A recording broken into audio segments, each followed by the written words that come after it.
Hey everyone. Hello.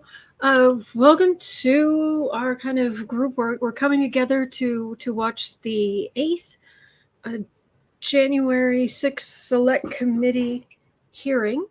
8th January 6th Select Committee. Yes, that's right. Sorry, I'm just trying to put this thing away so I can put that away for a minute so I can get as much power as possible. Normally, I am here 365 days of the year. On days like this, it's an evening thing. Usually it's at noon, just so you know. And 10% of my income from everything black and orange goes to Feeding America at feedingamerica.org, which supplies food to food banks across the country. That is an ongoing thing.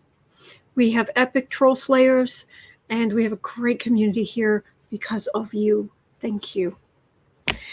Okay, so I'm only going to be answering questions about tonight's hearing this evening. The last time we met up to watch a hearing together, oh, wasn't it grand? It was grand being around you. What was being revealed was, yeah. But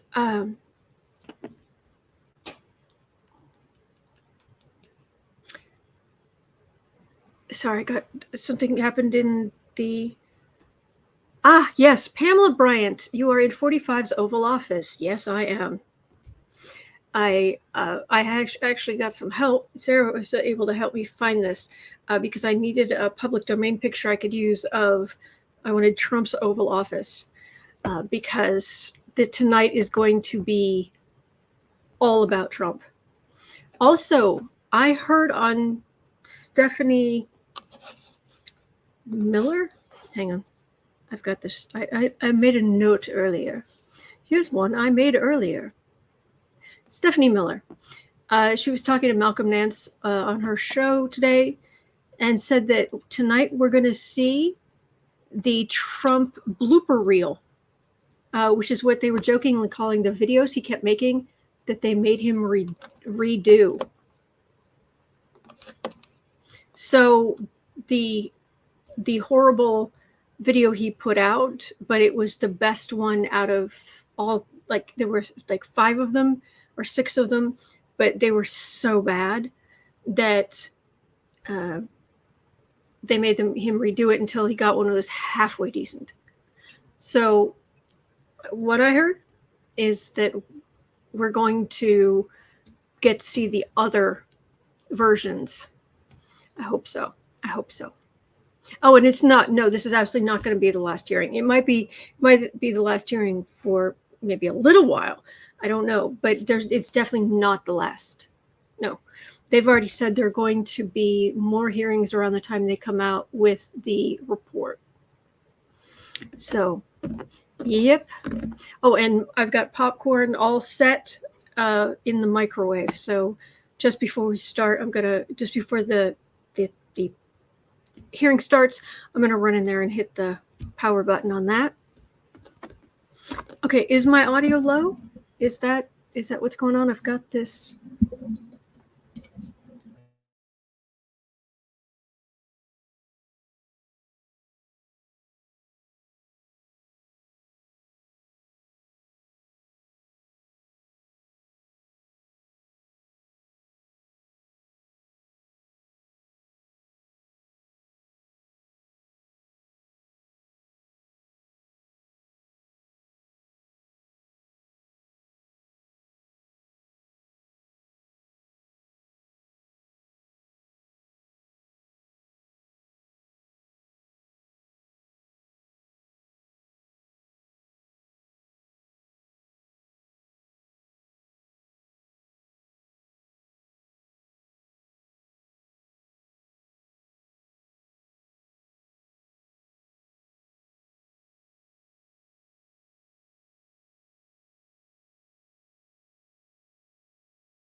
There we go. All right. Okay. All right. I think I got it fixed. Sorry, I did my hair earlier, and this is my natural hair. All right. Can you guys hear me now? Okay now? Yes. Okay, sorry about that. All right. So let's, the only question I saw so far, thank you, was saying, let me refresh this page. Was a question about Bannon. It was the only one that came up. Oh, Cindy at, where are we? We're at 5.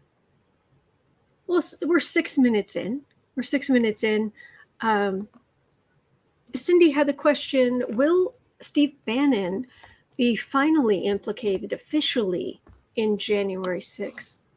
So let's have a look at that.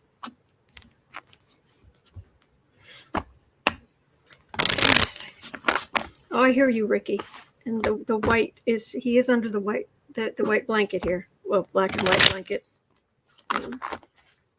Steve Bannon. Oh, crusty. Oh, grief. Jen Glenn, how is Trump feeling right now? I'll have to check in on that. I will have to check in. Okay. It's just that kind of day. You don't get me at noon, and I'm just falling apart here. Catch up a bit. Let's ditch the Andrew Jackson portrait. Yeah. I always wondered if you had Thomas Jefferson on the other side, because he's arguably the most famous slaveholder of the presidents. But, okay. All right, sorry, it's 7 minutes. We're going to ask about Bannon. Bannon, are you going to finally be indicted? Implicated? I think we're talking more implicated, like maybe tonight in their talk or future. But is Bannon going to be implicated, possibly in the future indicted, for his role on January 6th? Only feels like 3 cards. Government. Okay. Judgment. 2 of Pentacles. Moon. He's in trouble. He's in trouble in court right now. I believe even the judge said it's going to be a short trial.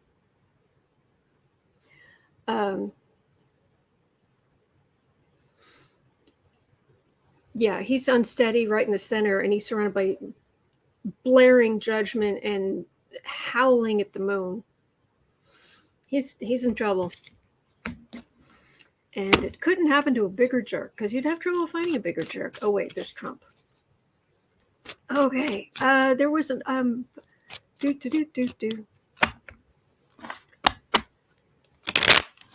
All right, there's a question here about Ivanka, but there was one earlier. What was that? Oh, wait. While we're doing this, let me pull up C-SPAN. And, okay, refresh. I'm going to put this over here. Just kind of getting things set up for the long haul.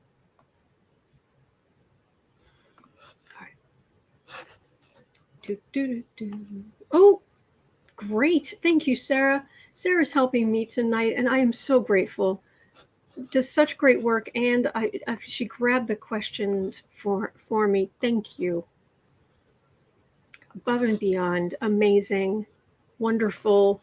What is the Lady Gaga clip? Amazing, stupendous, wonderful, extraordinary. That's Sarah. Thank you, my friend.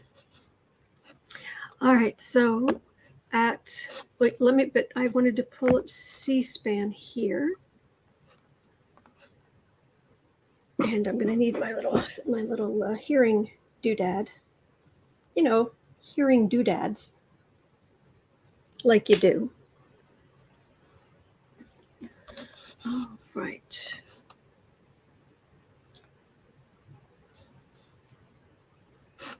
And make sure I can hear, and I can pull this up.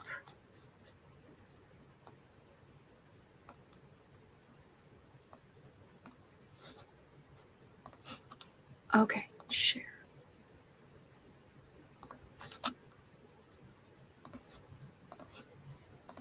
Office building caucus room where all the hearings have been held. We'll watch as the committee gets settled for tonight's hearing. But first, a quick reminder that the January 6th committee hearings and all C-SPAN programming is brought to you as It a looks a public tiny bit service by these fuzzy. television companies, including Comcast, Charter, and Cox. C-SPAN is the only place for Don't see a gavel-to-gavel way coverage of to Congress and congressional raise hearings, the free quality from of it. bias or So commentary. maybe it'll be okay. After this, we will want to hear from you. We will hear if you've been watching the January 6 hearings, if any evidence has compelled you, what do you think of them? That will be in about 2 hours following the hearing. Clear on our end. Thank you, Sarah. And now, the January 6 committee's 8th hearing, live coverage on C-SPAN. All right, and so at 11:30, 11 minutes 30 seconds in. Oh, thank you, Jay Brumley. Thank you. Really appreciate that.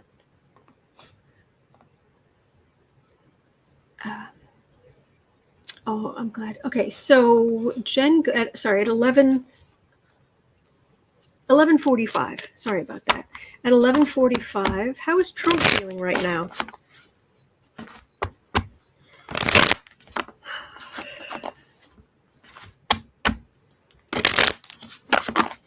And I've said for a long time that I really do. It does feel like Ivanka was actually the love of his life, and he treated her so badly. So, surprise. But no, how is about with the hearing and everything? By the way, for anyone, oh, thank you, Cindy Lou, thank you. For anyone who doesn't know, Trump called the, was it Secretary of State or whoever it is in the state of Wisconsin, the state Supreme Court ruled, stupidly, that no drop boxes are legal from here on out. So no extra drop boxes. Fine. So Trump got on the phone, called the guy in Wisconsin, and said, you need to rule the 2020 election unconstitutional then. And the guy's like, no, this only applies going forward. He's still trying to overturn the election. I'm telling you. So, how are you doing right now? Well, actually, part of him's doing very well because it's going to all be about him. It's all about Trump. And he's a raging narcissist. Oh, Sarah, that's right. He pleaded with Wisconsin on Truth Social on the way to Ivanka's funeral. There was that too, but he called. He called before. Yeah. Mm-hmm. Hi, boy. How's he feeling? He feels like the Democrats are aligned against him. Oh, thank you, Ash. Thank you. Magician. Lovers. 10 of Pentacles. 3 of Wands. Star. All right. It might be kind of hard to see, but I can put this here. The Democrats are they're ganged up against him. He's furious with McCarthy. Why aren't there people on there who are loyal to him, saying his side of everything? Why aren't these people? I mean, he's just blathering on. When Geminis go bad and become the 45th president of the United States, he's just blathering on. Why aren't these people being arrested? Why aren't they? And he's trying to raise money off of all of this. But there's hope for us. There's hope for our country. But he's I mean, he is a narcissist, and he is a severe narcissist, which is it gives you it's like living inside a fun mirror, a whole thing of fun mirrors, because he doesn't see clearly. Thread of Hope says his desperation is delicious. He is vicious and malicious. This is lovely and delicious. Groove is in the heart. Okay. Anyway, hello.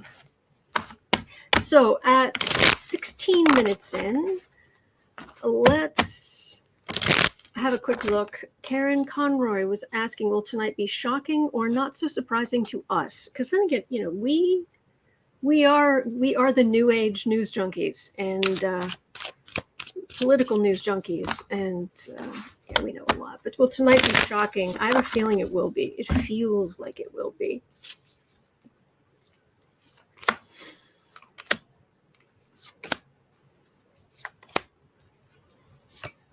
Oh, MTG has been banned from Twitter? Really? Oh, thank you, Deb. Thank you. Yes, lucky girl. Grooves in the heart. Okay, sorry. Thank you, Deb. Thank you. Oh, I got that again. Will tonight be shocking? Tonight will be gratifying. 8 of Swords. Queen of Cups. 9 of Pentacles. Wheel of Fortune. 9 of Wands.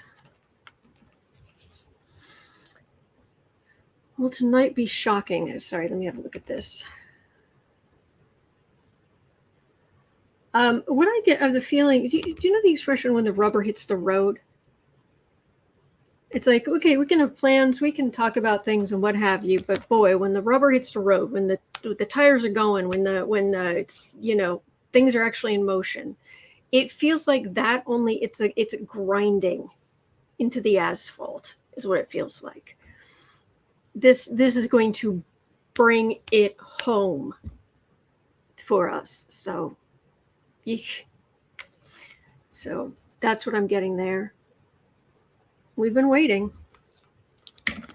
Thread of Hope says, I bet the viewership for this hearing is one of the biggest yet. I would think so, especially since it's prime time. Oh, that's right. And Marjorie Trader Green, one of her accounts has been suspended, but the other one isn't. Yeah. Thank you, Jody. Thank you. Wrestling Reed says, I feel like tonight is going to be massive. Whew. Okay. Well, we're starting in 3 minutes, so this is your last chance. I am going to go hit the button to pop popcorn. And I'll be right back, okay? Oh, it's quieter than I thought it was. Okay. Be right back.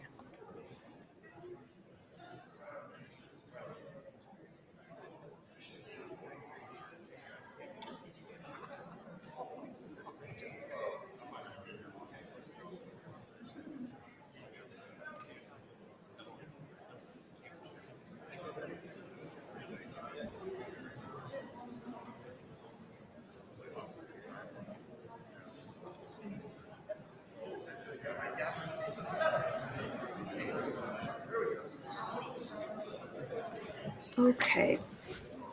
I'm going to quickly get at 19 minutes, 45 seconds. Well, hearings tonight prove Ivanka lied under oath. Oh, they do not look happy. Thank you, Fran. Thank you. Communications.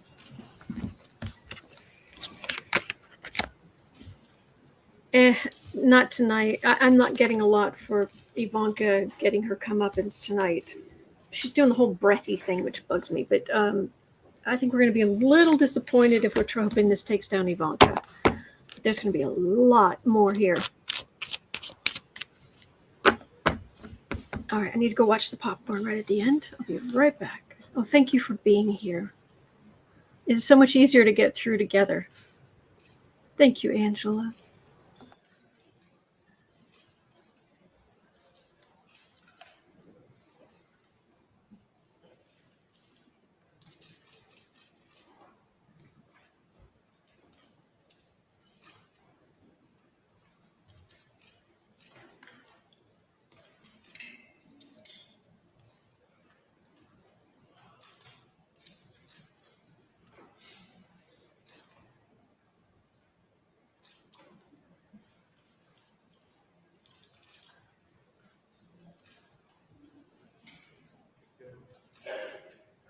The popcorn still has 1 minute, so just having a look here.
All right, I've got too much popcorn if anybody needs any.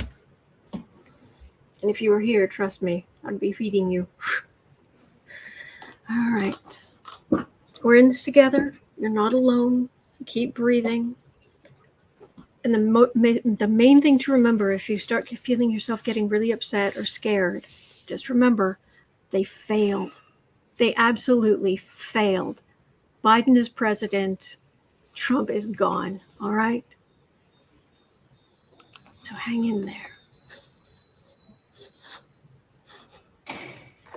Committee will be in order.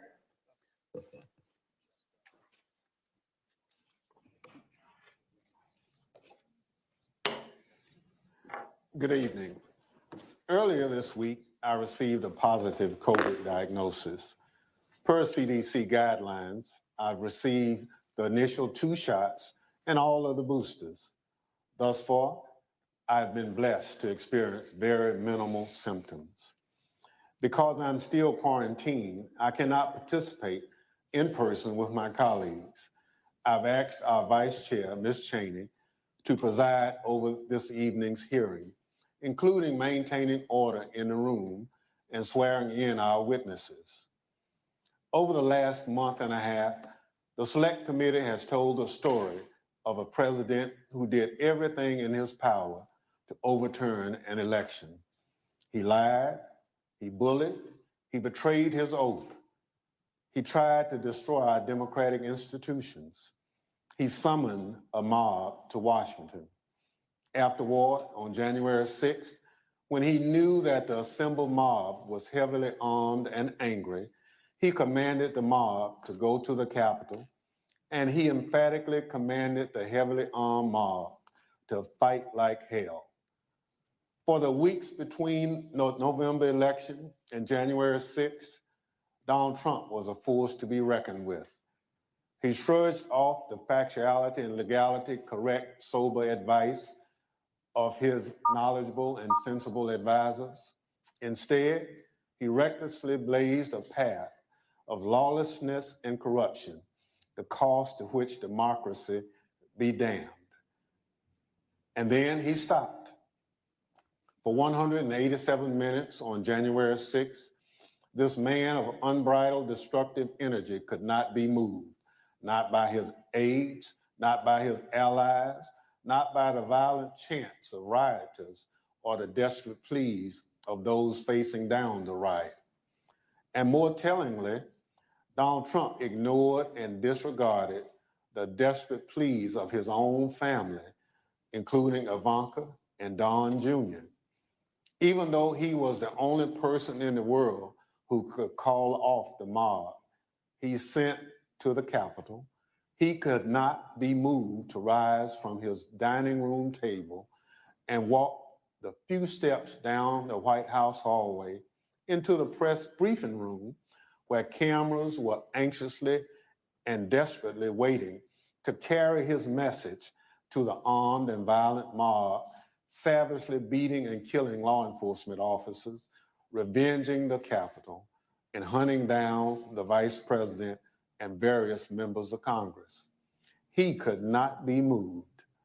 This evening, my colleagues, Mr. Kingsinger of Illinois and Ms. Luria of Virginia, will take you inside the White House during those 187 minutes. We also remind you of what was happening at the Capitol minute by minute as the final violent, tragic part of Donald Trump's scheme to cling to power unraveled while he ignored his advisors, stood by and watched it unfold on television.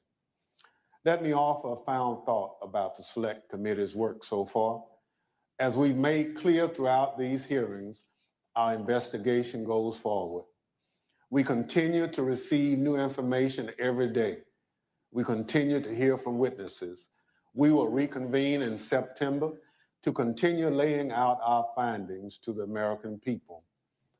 But as that work goes forward, a number of facts are clear.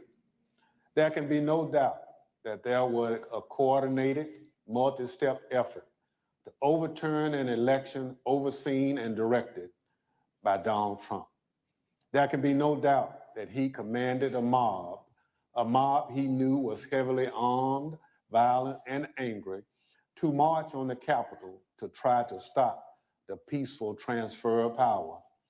And he made targets out of his own vice president and the lawmakers gathered to do the people's work. These facts have gone undisputed.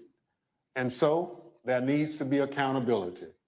Accountability under the law, accountability to the American people, accountability at every level from the local precincts in many states where Donald Trump and his allies attacked election workers for just doing their jobs, all the way up to the Oval Office, where Donald Trump embraced a legal advice of insurrectionists that a federal judge has already said was a coup in search of a legal theory.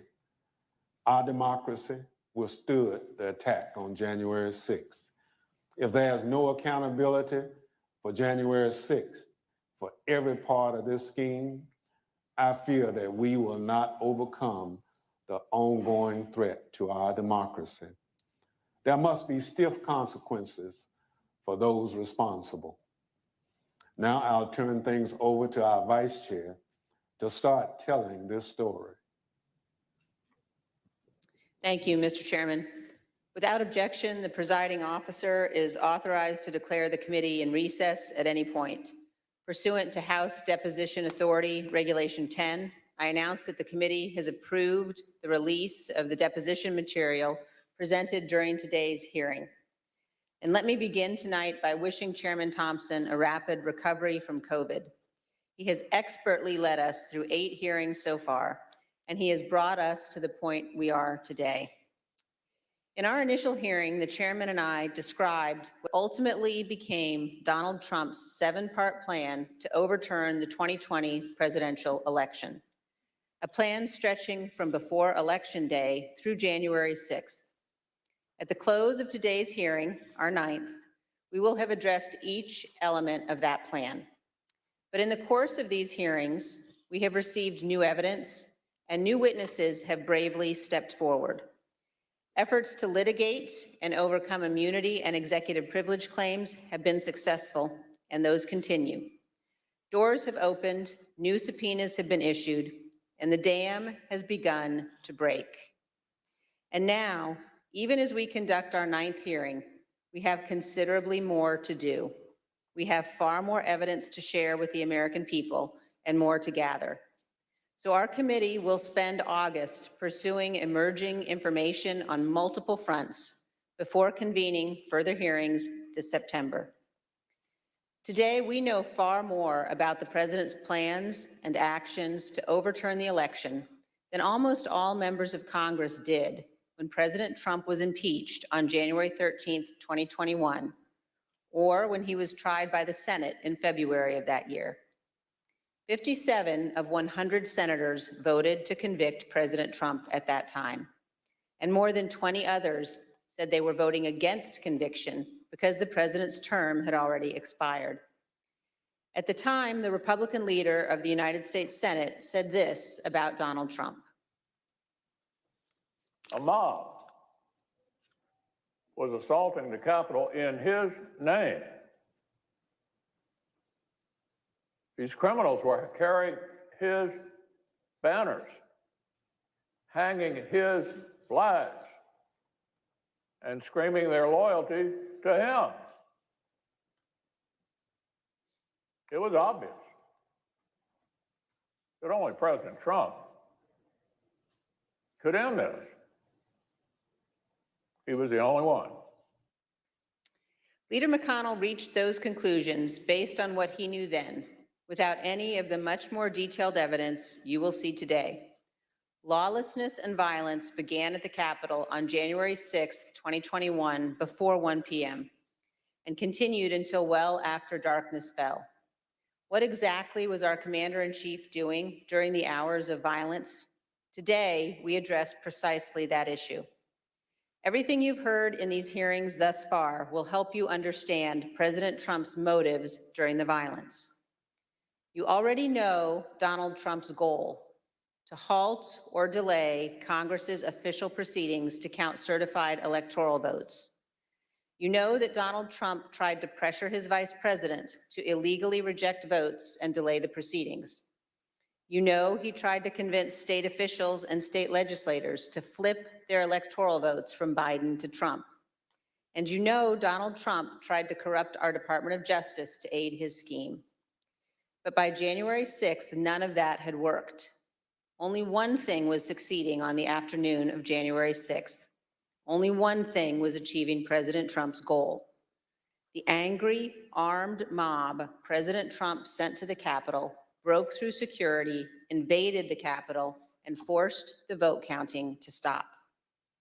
That mob was violent and destructive, and many came armed.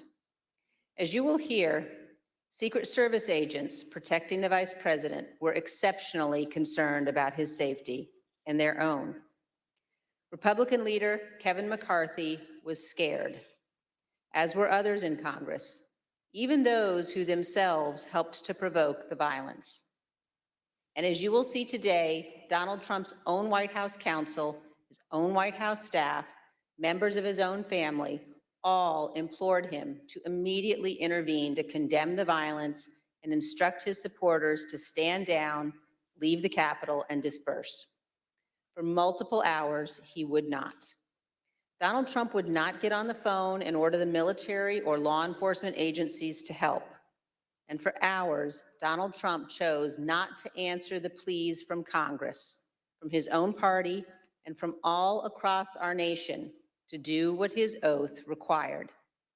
He refused to defend our nation and our Constitution.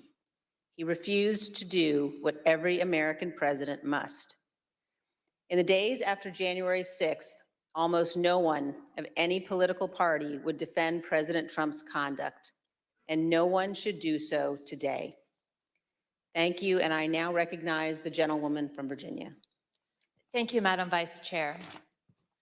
Article 2 of our Constitution requires that the President swear a very specific oath every 4 years. Every President swears or affirms to faithfully execute the office of President of the United States and to the best of their ability, preserve, protect, and defend the Constitution of the United States. The President also assumes the constitutional duty to take care that our nation's laws be faithfully executed and is the commander-in-chief of our military. Our hearings have shown the many ways in which President Trump tried to stop the peaceful transfer of power in the days leading up to January 6th. With each step of his plan, he betrayed his oath of office and was derelict in his duty. Tonight, we will further examine President Trump's actions on the day of the attack on the Capitol. Early that afternoon, President Trump instructed tens of thousands of supporters at and near the Ellipse rally, a number of whom he knew were armed with various types of weapons, to march to the Capitol. After telling the crowd to march multiple times, he promised he would be with them and finished his remarks at 1:10 p.m. like this. We're going to walk down, and I'll be there with you. We're going to walk down.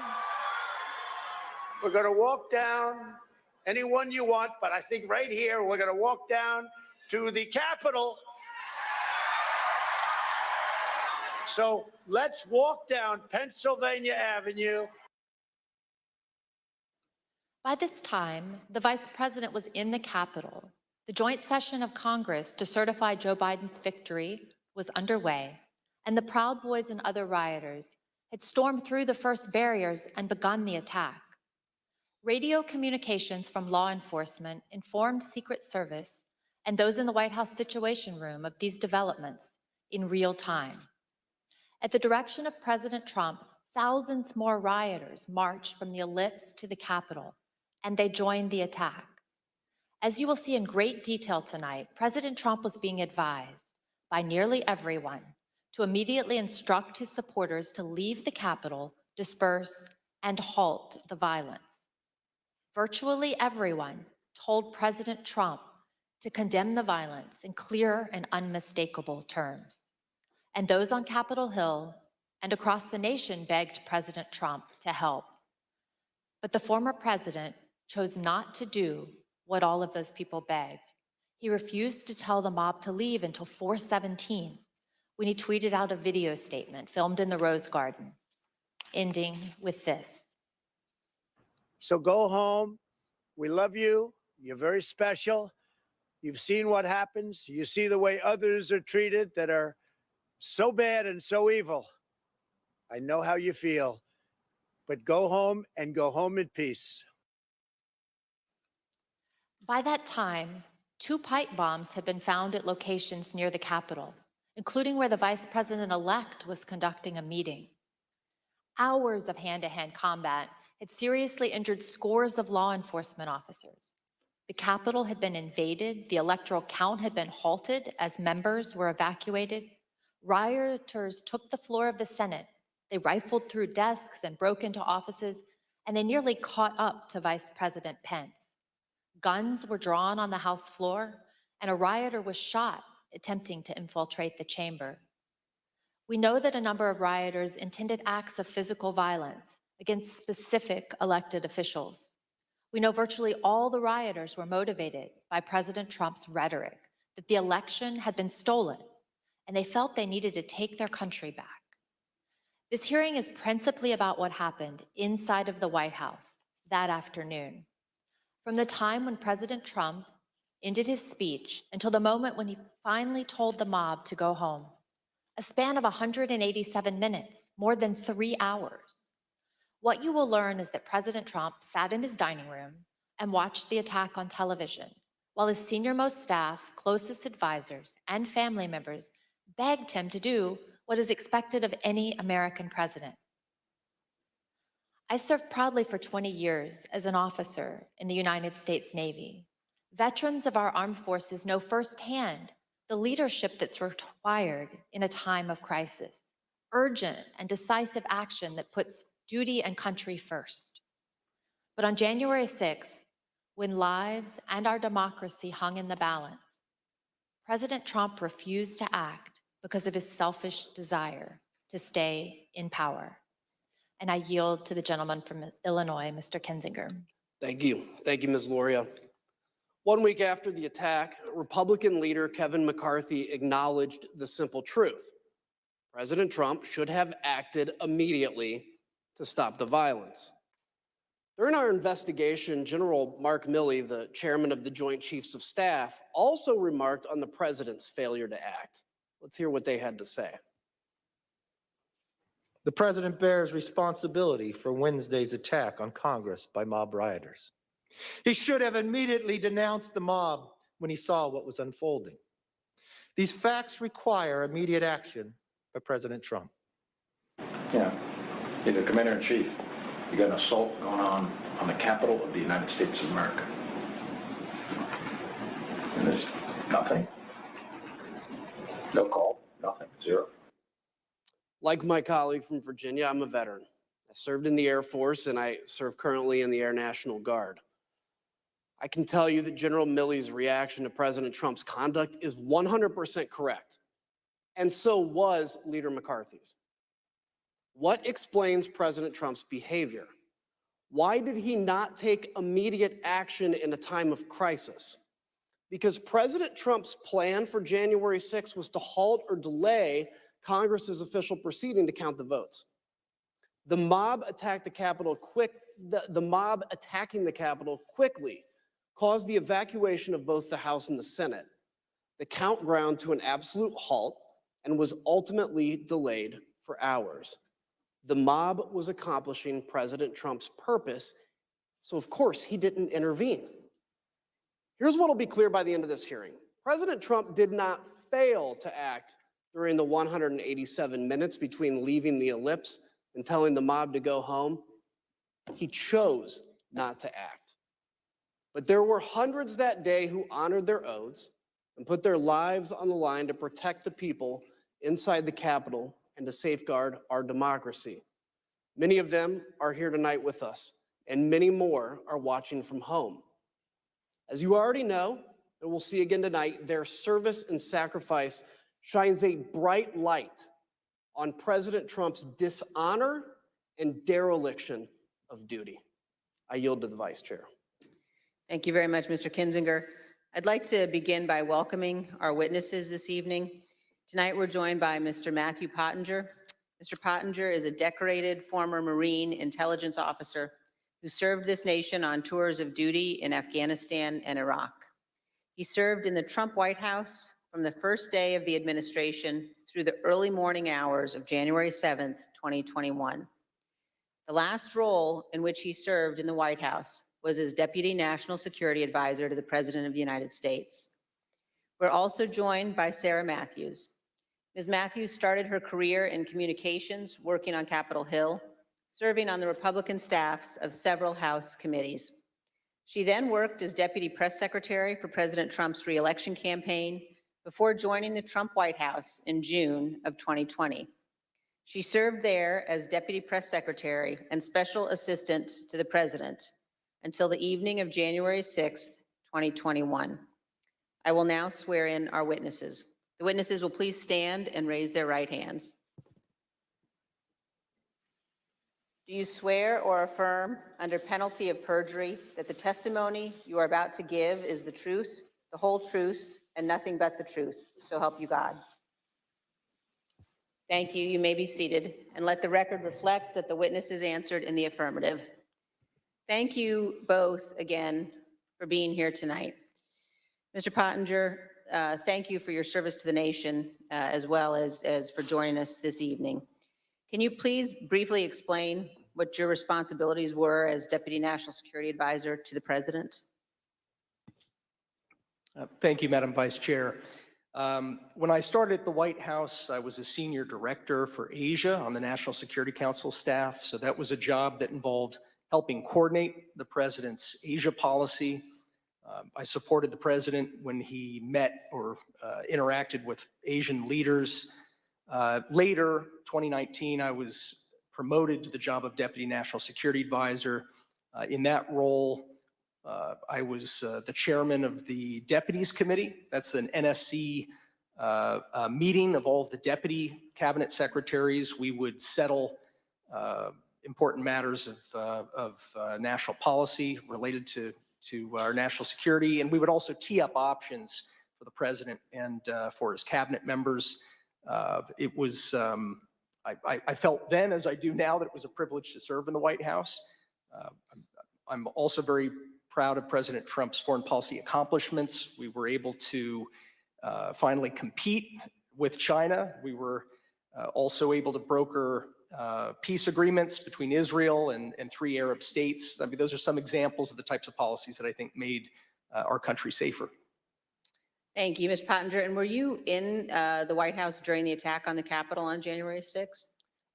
For most of the day, I was in the White House, although when the president was speaking at the rally, I was actually off-site at a scheduled meeting with India's ambassador to the United States.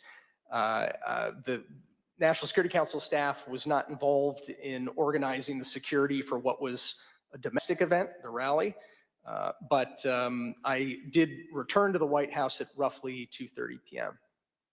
Thank you. And I know my colleagues will have additional questions for you about that afternoon.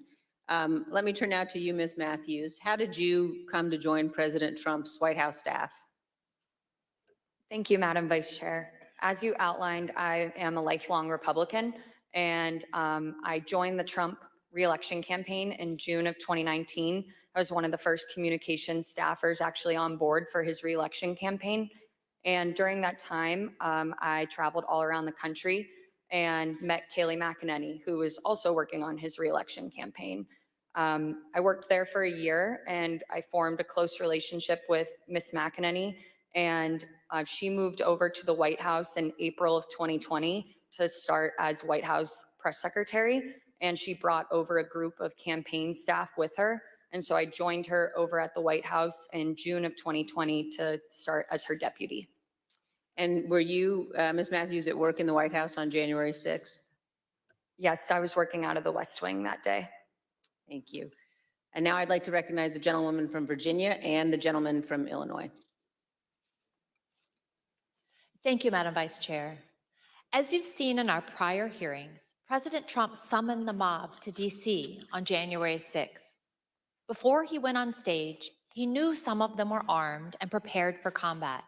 During his speech, he implored them to march to the Capitol, as he had always planned to do.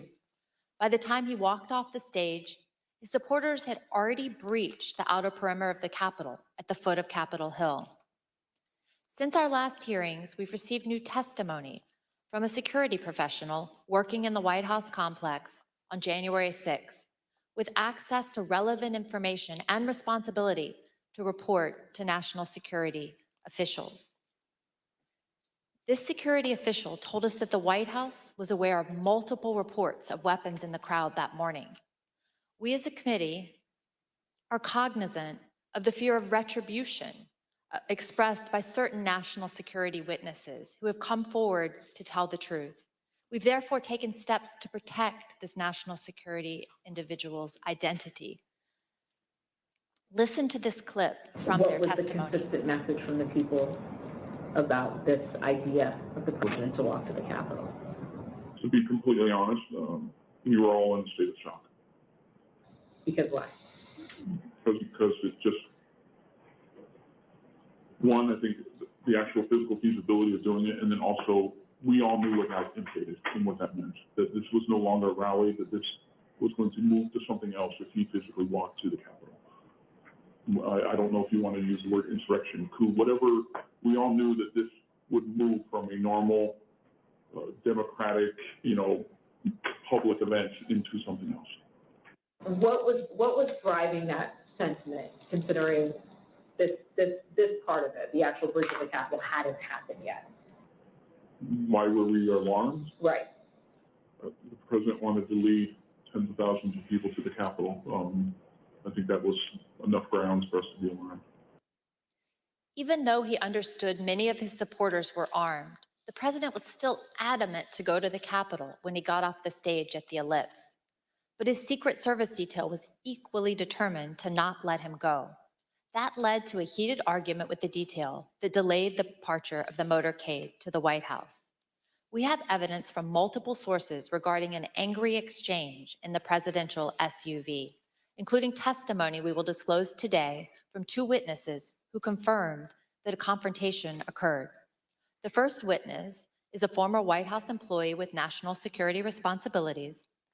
After seeing the initial violence at the Capitol on TV, the individual went to see Tony Ornato, the deputy chief of staff in his office. Mr. Ornato was there with Bobby Engel, the president's lead Secret Service agent. This employee told us that Mr. Ornato said that the president was, quote, irate when Mr. Engel refused to drive him to the Capitol. Mr. Engel did not refute what Mr. Ornato said. The second witness is retired Sergeant Mark Robinson of the DC Police Department, who was assigned to the president's motorcade that day. He sat in the lead vehicle with a Secret Service agent responsible for the motorcade, also called the TS agent. Here's how Sergeant Robinson remembered the exchange. Was there any description of what was occurring in the car? No, the only description I received was that the president was upset and that he was adamant about going to the Capitol, and there was a heated discussion about that. And when you say heated, is that your word or is that the word that was described by the TS agent? No, word described by the TS agent, meaning that the president was upset, and he was saying there was a heated argument or discussion about going to the Capitol. About how many times would you say you've been part of that motorcade with the president? Probably over 100 times.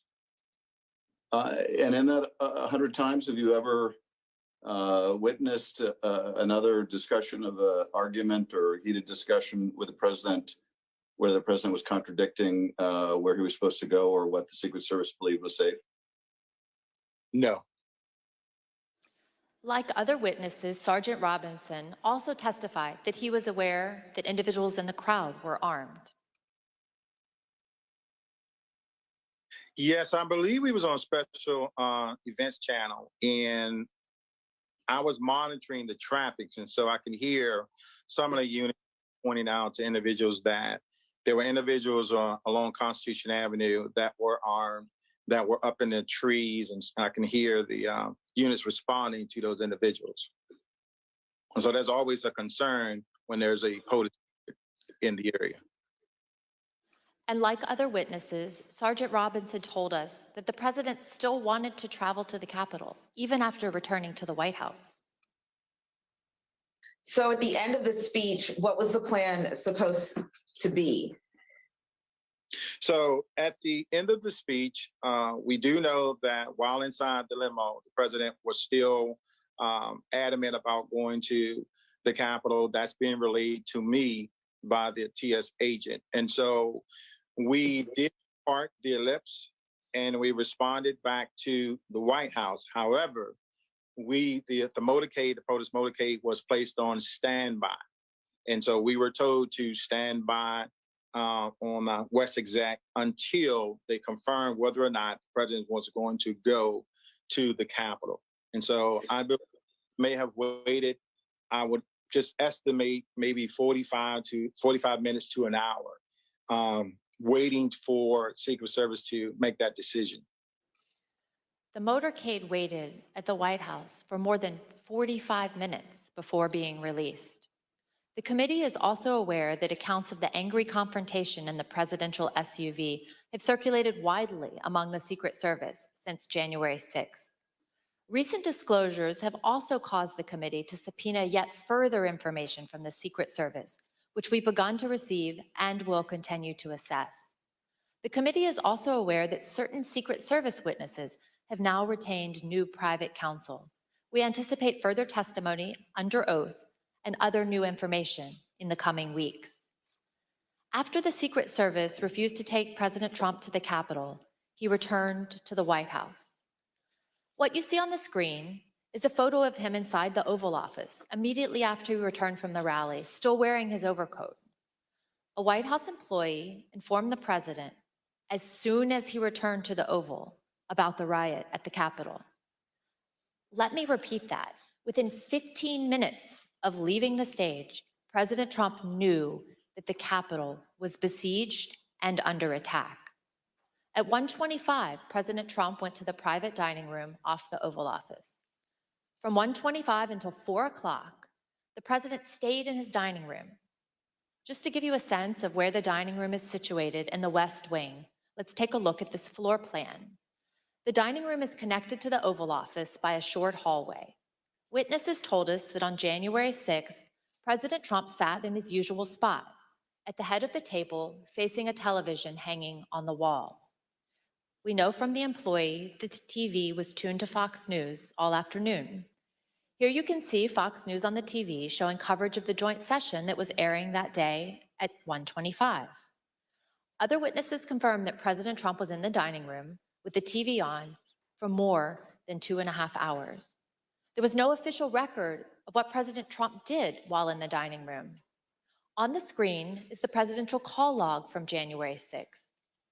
As you can see, there's no official record of President Trump receiving or placing a call between 11:06 and 6:54 p.m. As to what the president was doing that afternoon, the presidential daily diary is also silent. It contains no information from the period between 1:21 p.m. and 4:03 p.m. There are also no photos of President Trump during this critical period between 1:21 in the Oval Office and when he went outside to the Rose Garden after 4 o'clock. The chief White House photographer wanted to take pictures because it was, in her words, very important for his archives and for history. But she was told, quote, no photographs. Despite the lack of photos or an official record, we've learned what President Trump was doing while he was watching TV in the dining room. But before we get into that, it's important to understand what he never did that day. Let's watch. So are you aware of any phone call by the President of the United States to the Secretary of Defense that day? Not that I'm aware of, no. Are you aware of any phone call by the President of the United States to the Attorney General of the United States that day? No. Are you aware of any phone call by the President of the United States to the Secretary of Homeland Security that day? I'm not aware of that, no. Did you ever hear the President No. ask for the National Guard? Did you ever hear the President ask for law enforcement response? No. So as somebody who worked in the national security space and with the National Security Council, if there were going to be troops present or called up for a rally in Washington, D.C., for example, is that something that you would have been aware of? Yeah, I would have. Do you know if he asked anybody to reach out to any of those that we just listed off? National Guard, DOD, FBI, Homeland Security, Secret Service, Mayor Bowser, the Capitol Police, about the situation in the Capitol? I'm not aware of any of those requests. No, sir. We have confirmed in numerous interviews with senior law enforcement and military leaders, Vice President Pence's staff and DC government officials. None of them, not one, heard from President Trump that day.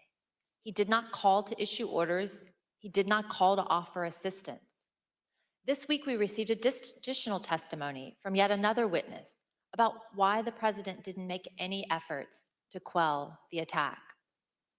The former White House employee with national security responsibilities told us about a conversation with senior advisor Eric Hirschman and Pat Cipollone, the top White House lawyer. This conversation was about a pending call from the Pentagon seeking to coordinate on the response to the attack. Mr. Hirschman turned to Mr. Cipollone and said, the president didn't want to do anything. And so Mr. Cipollone had to take the call himself. So if President Trump wasn't calling law enforcement or military leaders, what did President Trump spend his time doing that afternoon while he first settled into the dining room? He was calling senators to encourage them to delay or object to the certification. Here's Kayleigh McEnany, his press secretary, to explain. All right, then it says back there, and he wants list of senators. And then he's calling them one by one. Do you know which ones he called? To the best of my recollection, no. As I say in my notes, he wanted a list of the senators, and I left him at that point. Because the presidential call log is empty, we do not yet know precisely which senators President Trump was calling. But we do know from Rudy Giuliani's phone records that President Trump also called him at 1:39, after he had been told that the riot was underway at the Capitol. Mr. Giuliani was President Trump's lead election attorney. According to the phone records, the president's call with him lasted approximately 4 minutes. Recall that Fox News was on in the dining room. Let's take a look at what was airing as this call was ending. The president, as we all saw, fired this crowd up.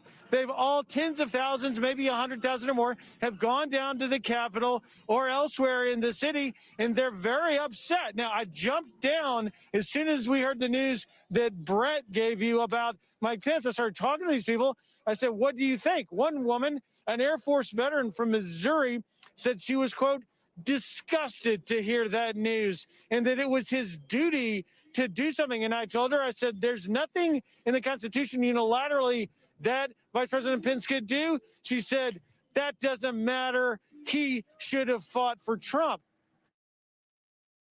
At 1:49, here's what was happening at the Capitol with President Trump's fired up supporters. We're going to give riot warning. We're going to try and get compliance, but this is now effectively a riot. 49 hours declaring it a riot.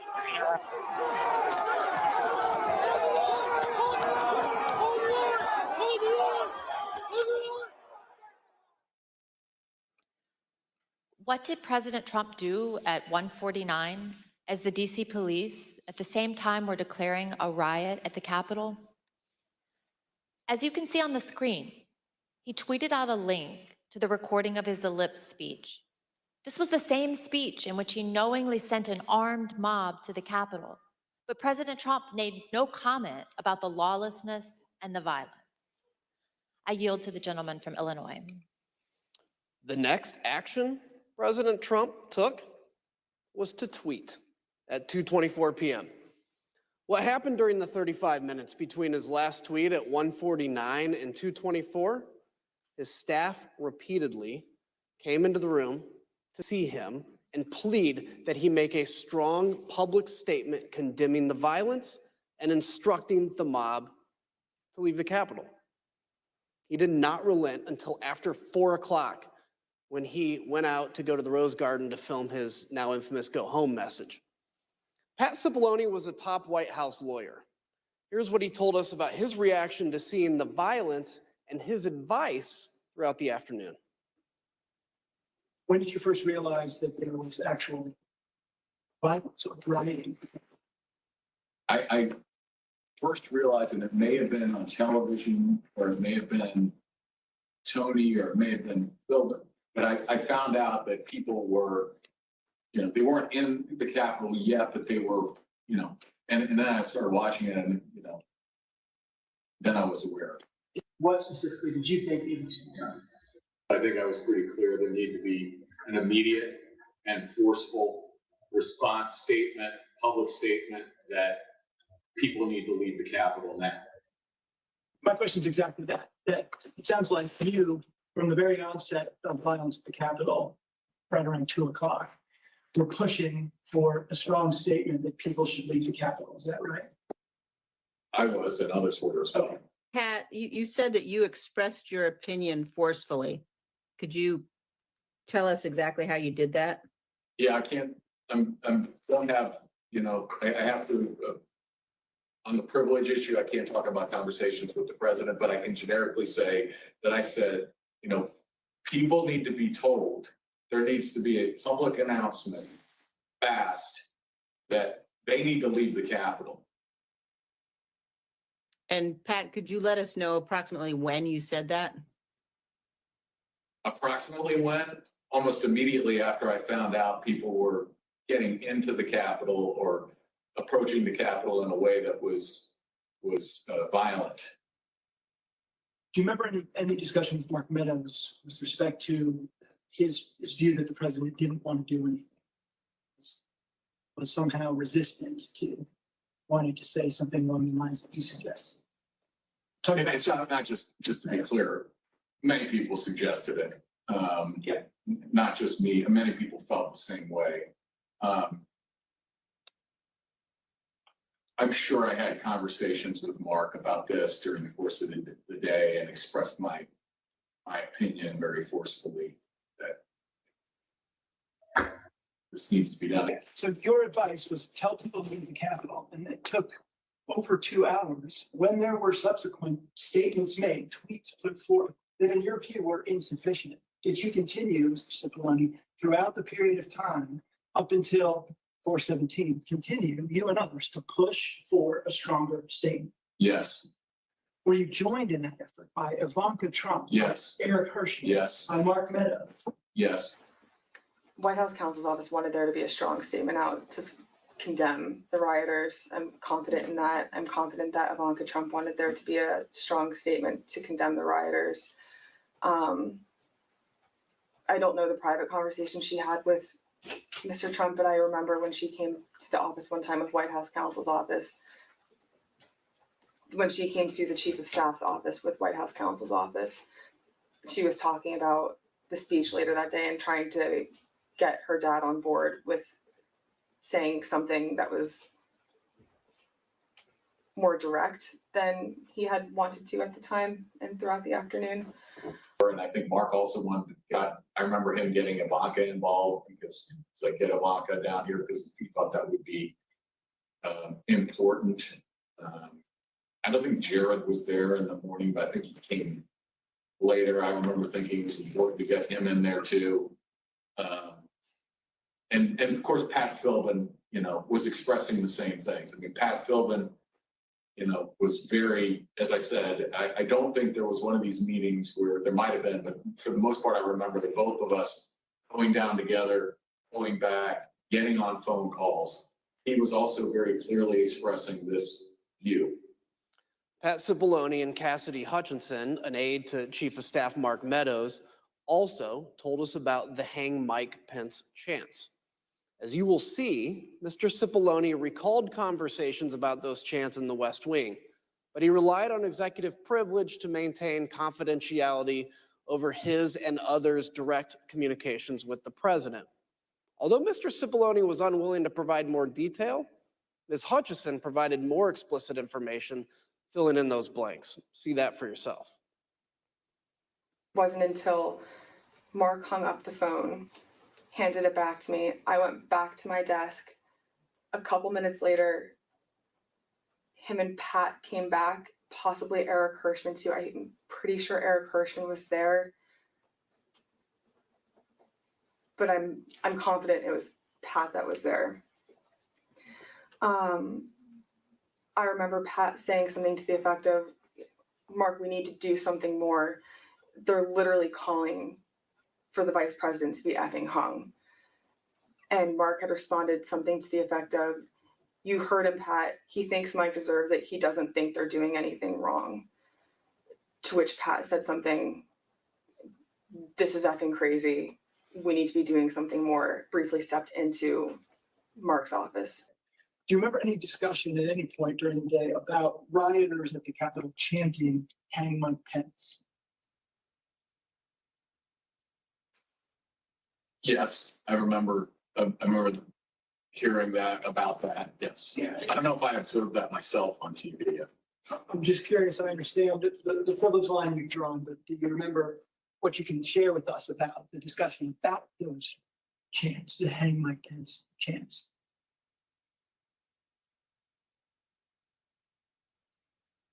I can tell you my view of that. Yeah, please. My view of that is outrageous. And for anyone to suggest such a thing as the vice president of the United States, for people in that crowd to be chanting that, I thought it was terrible. I thought it was outrageous and wrong. And I expressed that very clearly to people. With respect to your conversations with Mr. Meadows, though, did you specifically raise a concern of the vice president with him, and how did he respond?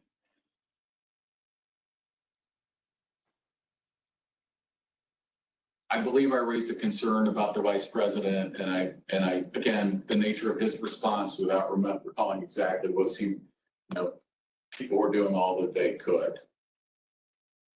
And what about the president? Did he indicate whether he thought the president was doing what needed to be done to protect the vice president?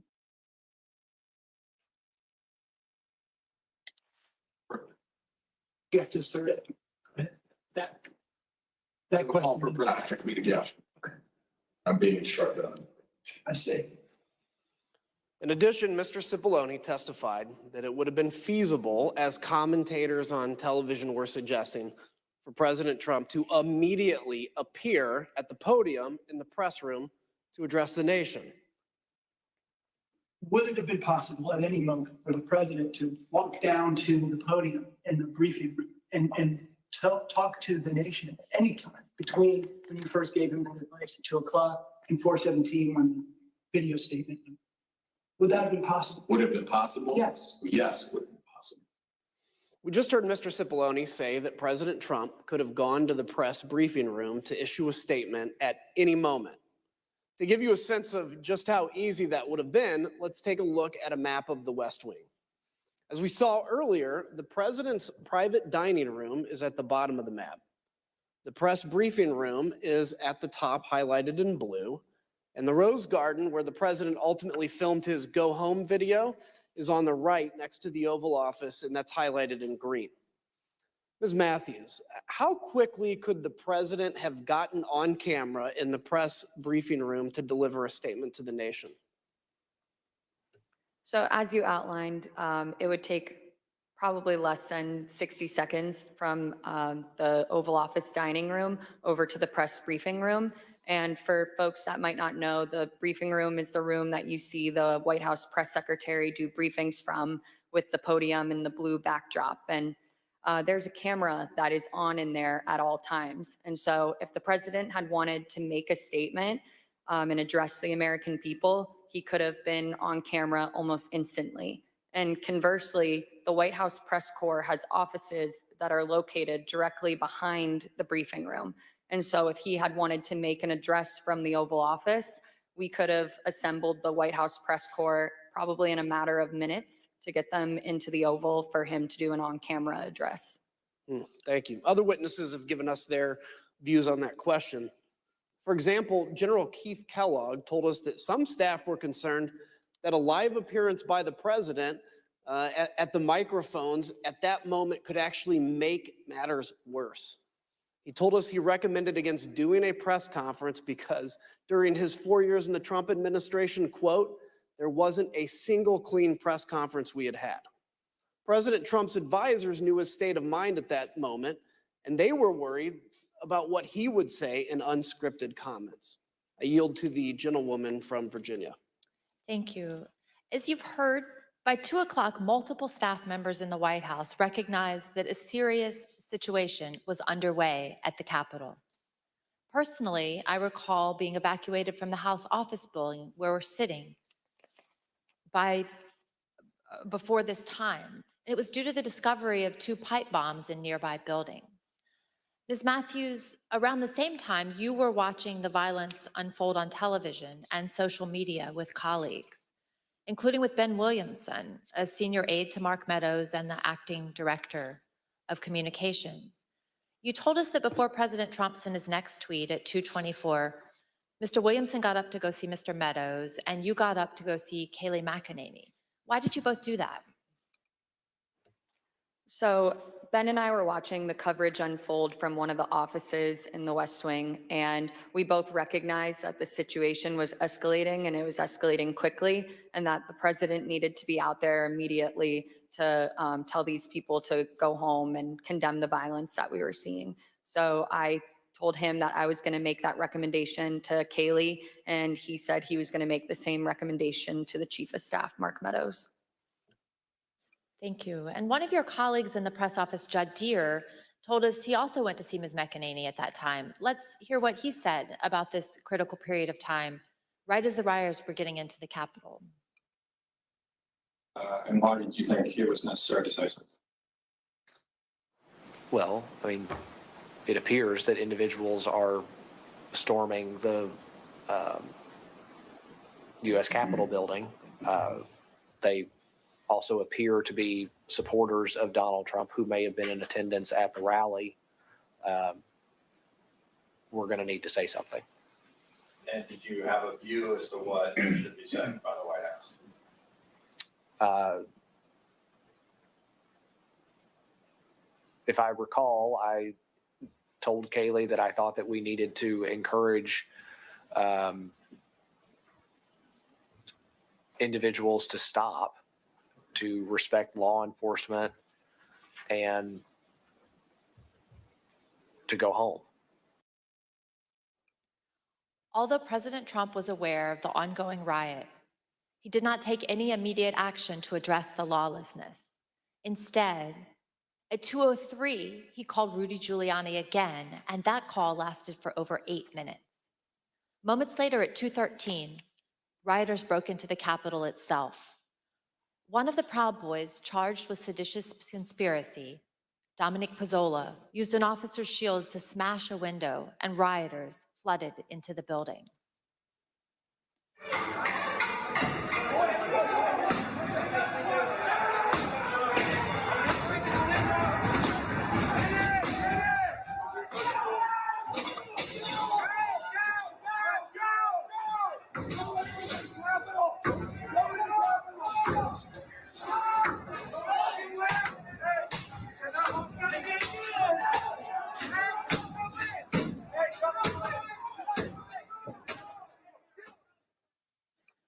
As rioters were entering the building, the Secret Service held Vice President Pence in his office right off the Senate chamber for 13 minutes as they worked to clear a safe path to a secure location. Now listen to some of that radio traffic and see what they were seeing as the protesters got just feet away from where the Vice President was holding. Hold! Hold! They can't get the building! Hold! Turn that door up. If we're moving, we need to move now. Copy. If we lose any more time, we may lose the ability to leave. So if we're going to leave, we need to do it now. They've gained access to the second floor, and I've got public about 5 feet from me down here below. Okay, copy. They are on the second floor, moving in now. We may want to consider getting out and leaving now. Copy. Will we encounter the people once we make our way? Repeat. Counter any individuals if we made our way to the. There's 6 officers between us and the people that are 5 to 10 feet away from me. Stand by. I'm going down to evaluate. Go ahead. We have a clear shot if we move quickly. We got smoke downstairs set by unknown smoke set downstairs by the protesters. Is that route compromised? We have this insecure. However, we will bypass some protesters that are being contained. There is smoke, unknown what kind of smoke it is. Copy. Clear, we're coming out now, all right? Make a way.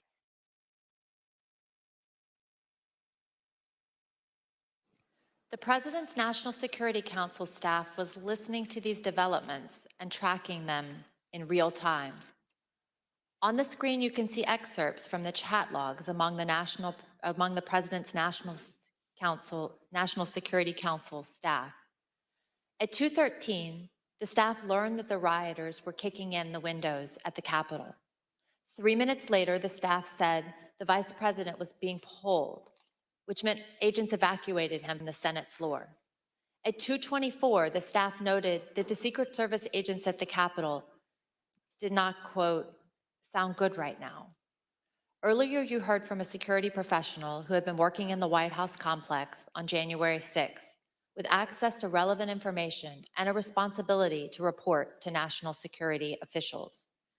We asked this person, what was meant by the comment that the Secret Service agents did not, quote, sound good right now? In the following clip of that testimony, which has been modified to protect the individual's identity, the professional discusses what they heard from listening to the incoming radio traffic that day. Okay, that last entry in this page is service to the Capitol does not sound good right now. Correct. What does that mean? The members of the VP detail at this time were starting to fear for their own lives. There was a lot of yelling, a lot of very personal calls over the radio. So it was disturbing. I don't like talking about it, but there were calls to say goodbye to family members, so on and so forth. It was getting, for whatever the reason was on the ground, the VP detail thought that this was about to get very ugly. And did you hear that over the radio? Okay. What was the response by the agents Secret Service agents who were there? Everybody kept saying, you know, at that point it was just reassurances, or I think there were discussions of reinforcements coming, but again, it was just chaos. They were just yelling. Obviously, you conveyed the disturbing, but what prompted you to put it into an entry, as it states there, service for the If Capitol? they're running out of options and they're getting nervous, it sounds like that we came very close to either service having to use lethal options or worse. Like at that point, I don't know. Is the VP compromised? Is the detail I don't know. Like, we didn't have visibility, but it doesn't. If they're screaming and saying things like say goodbye to the family, like, the floor needs to know this is going to a whole nother level soon. As this next video shows, the rioters' anger was focused primarily on Vice President Mike Pence. This woman comes up to the side of us and she says, Pence folded. So it was kind of like, okay, well, in my mind, I was thinking, well, that's it, you know. Well, my son-in-law looks at me and he says, I want to go in. What percentage of the crowd is going to the Capitol? 100%. It is spread like wildfire that Pence has betrayed us and everybody's marching on the Capitol, all million of us. It's insane.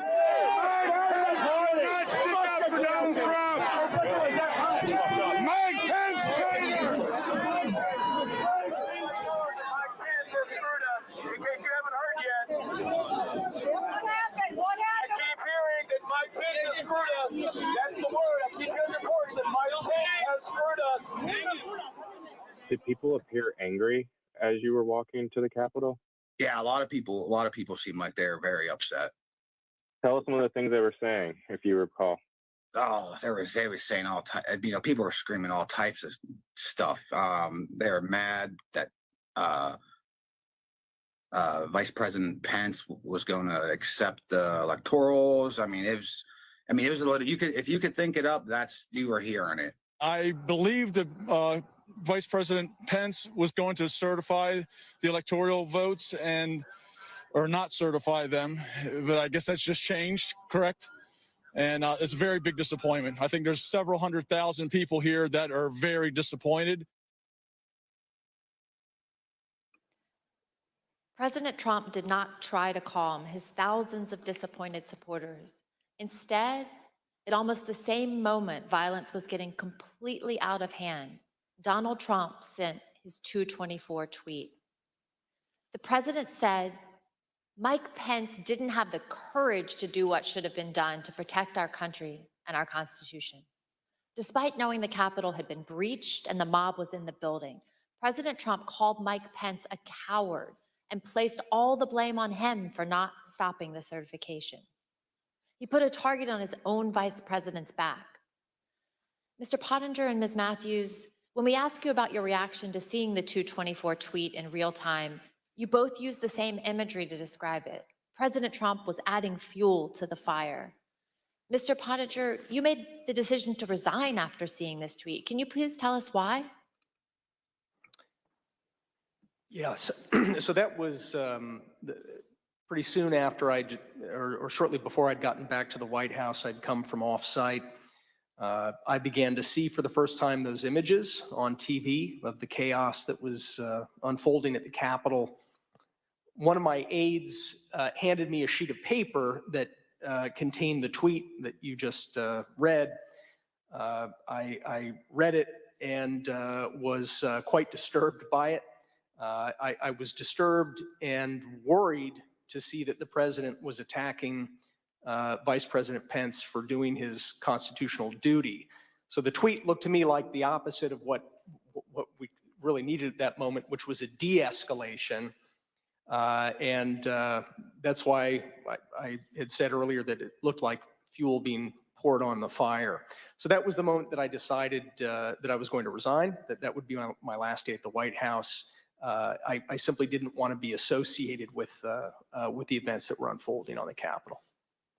Thank you. And Ms. Matthews, what was your reaction to the president's tweet about Vice President Pence? So it was obvious that the situation at the Capitol was violent and escalating quickly. And so I thought that the tweet about the vice president was the last thing that was needed in that moment. And I remember thinking that this was going to be bad for him to tweet this, because it was essentially him giving the green light to these people, telling them that what they were doing at the steps of the Capitol and entering the Capitol was okay, that they were justified in their anger. And he shouldn't have been doing that. He should have been telling these people to go home and to leave and to condemn the violence that we were seeing. And I'm someone who has worked with him. You know, I worked on the campaign, traveled all around the country, going to countless rallies with him.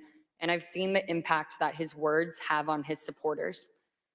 They truly latch on to every word and every tweet that he says. And so I think that in that moment, for him to tweet out the message about Mike Pence, it was him pouring gasoline on the fire and making it much worse. Thank you both. And let's watch what others also told us about their reactions to this tweet. I don't remember when exactly I heard about that tweet, but my reaction to it is that's a terrible tweet. And I disagreed with the sentiment, and I thought it was wrong. What was your reaction when you saw that tweet? Extremely unhelpful. Why?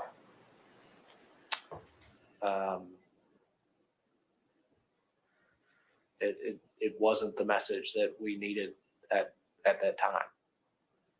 It wasn't going to, the scenes at the U.S. Capitol were only getting worse at that point. This was not going to help that. Were you concerned it could make it worse? Certainly. Ms. Hutchinson, what was your reaction when you saw this tweet? As a staffer that works to always represent the administration to the best of my ability and to showcase the good things that he had done for the country, I remember feeling frustrated, disappointed, and really, it felt personal. It was really sad. As an American, I was disgusted. It was unpatriotic. It was un-American. We were watching the Capitol building get defaced over a lie. As you will see, at 2:26, the vice president had to be evacuated to safety a second time and came within 40 feet of the rioters. The attack escalated quickly right after the tweet.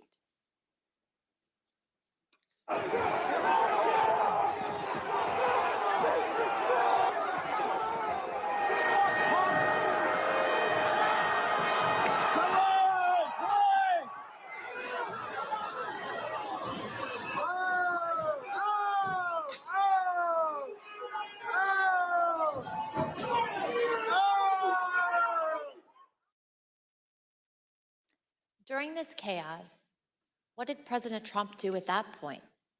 He went back to calling senators to try to further delay the electoral count.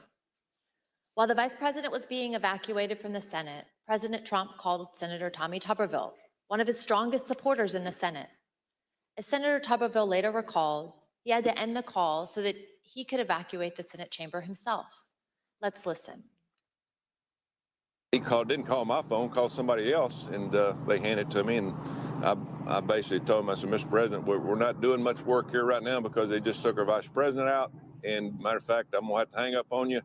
I've got to leave. Senator Josh Hawley also had to flee. Earlier that afternoon, before the joint session started, he walked across the east front of the Capitol. As you can see in this photo, he raised his fist in solidarity with the protesters already amassing at the security gates. We spoke with a Capitol police officer who was out there at the time. She told us that Senator Hawley's gesture riled up the crowd, and it bothered her greatly because he was doing it in a safe space, protected by the officers and the barriers. Later that day, Senator Hawley fled after those protesters he helped to rile up stormed the Capitol. See for yourself.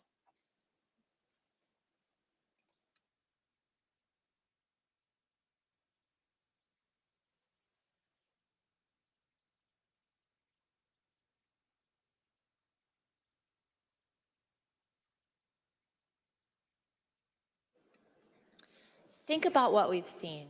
Undeniable violence at the Capitol. The vice president being evacuated to safety by the Secret Service. Senators running through the hallways of the Senate to get away from the mob. As the commander-in-chief, President Trump was oath and duty bound to protect the Capitol. His senior staff understood that. Do you believe, Jared, that the president has an obligation to ensure a peaceful transfer of power? Yes. And do you think the president has an obligation to defend all three branches of our government? I believe so. And I assume you also would agree the president has a particular obligation to take care that the laws be faithfully executed. That is one of the president's obligations, correct? No, I mean, I asked what his duty is. Well, I mean, there's a constitutional duty. What he has, he's the commander in chief, and that was that was my biggest issue with him as national security advisor. Rather than uphold his duty to the Constitution, President Trump allowed the mob to achieve the delay that he hoped would keep him in power. I reserve. The gentlewoman reserves. I request that those in the hearing room remain seated until the Capitol Police have escorted members and witnesses from the room. I now declare the committee in recess for a period of approximately 10 minutes.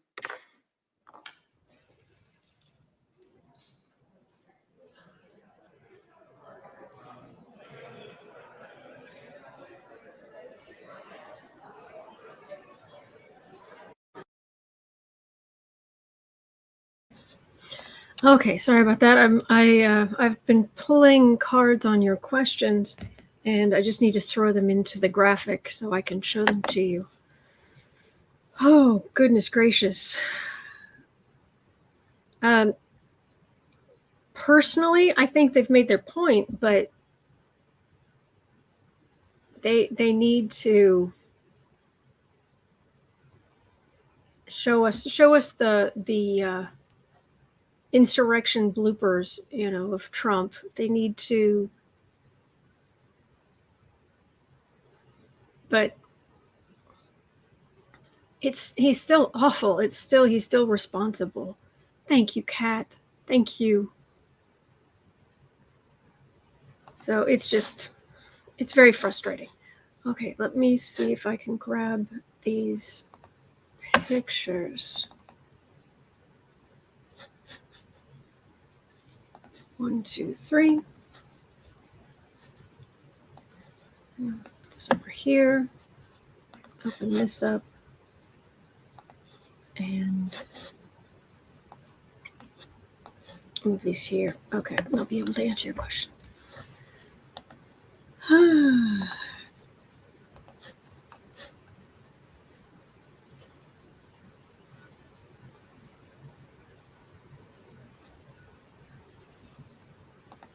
All right, the first question is going to be about Ms. Matthews, our the first witness. I'm sorry about this, guys. I was trying to hurry, but the break kind of snuck up on me.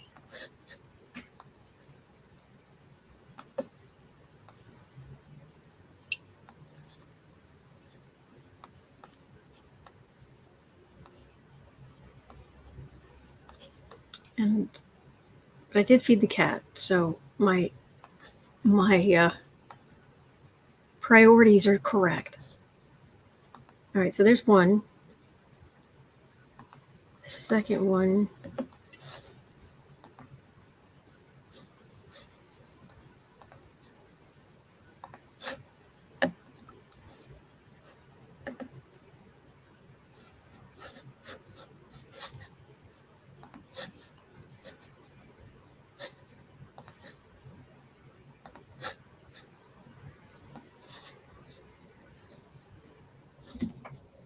Hi, how's things?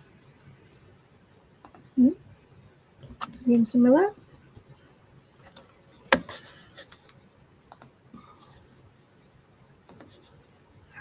Crop this down.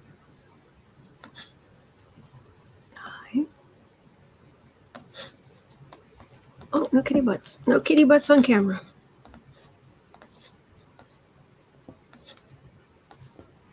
Hello. So the first question about Ms. Matthews. She looks really unhappy. The second question is about what made McCarthy flip. He's so awful. And then the third one is about Pottinger, whatever his name is. Oh, the kitty's purring. Oh, I've just a little rumbling on my lap. Just a little happy kitten rumbling. All right. And sure, the 10 minutes are going to disappear. No, seriously. And the third was from Green Nightingale. What's your sense on this guy, Pottinger? All right. This here. And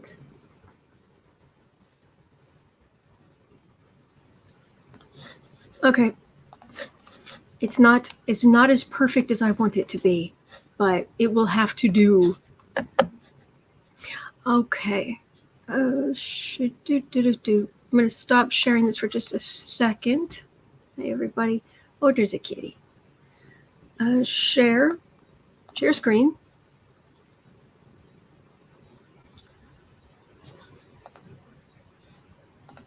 Okay, so I just threw this in Canvas so you could see it. What's going on with Ms. Matthews? She looked very unhappy from the beginning. And what this is the Trump the Emperor.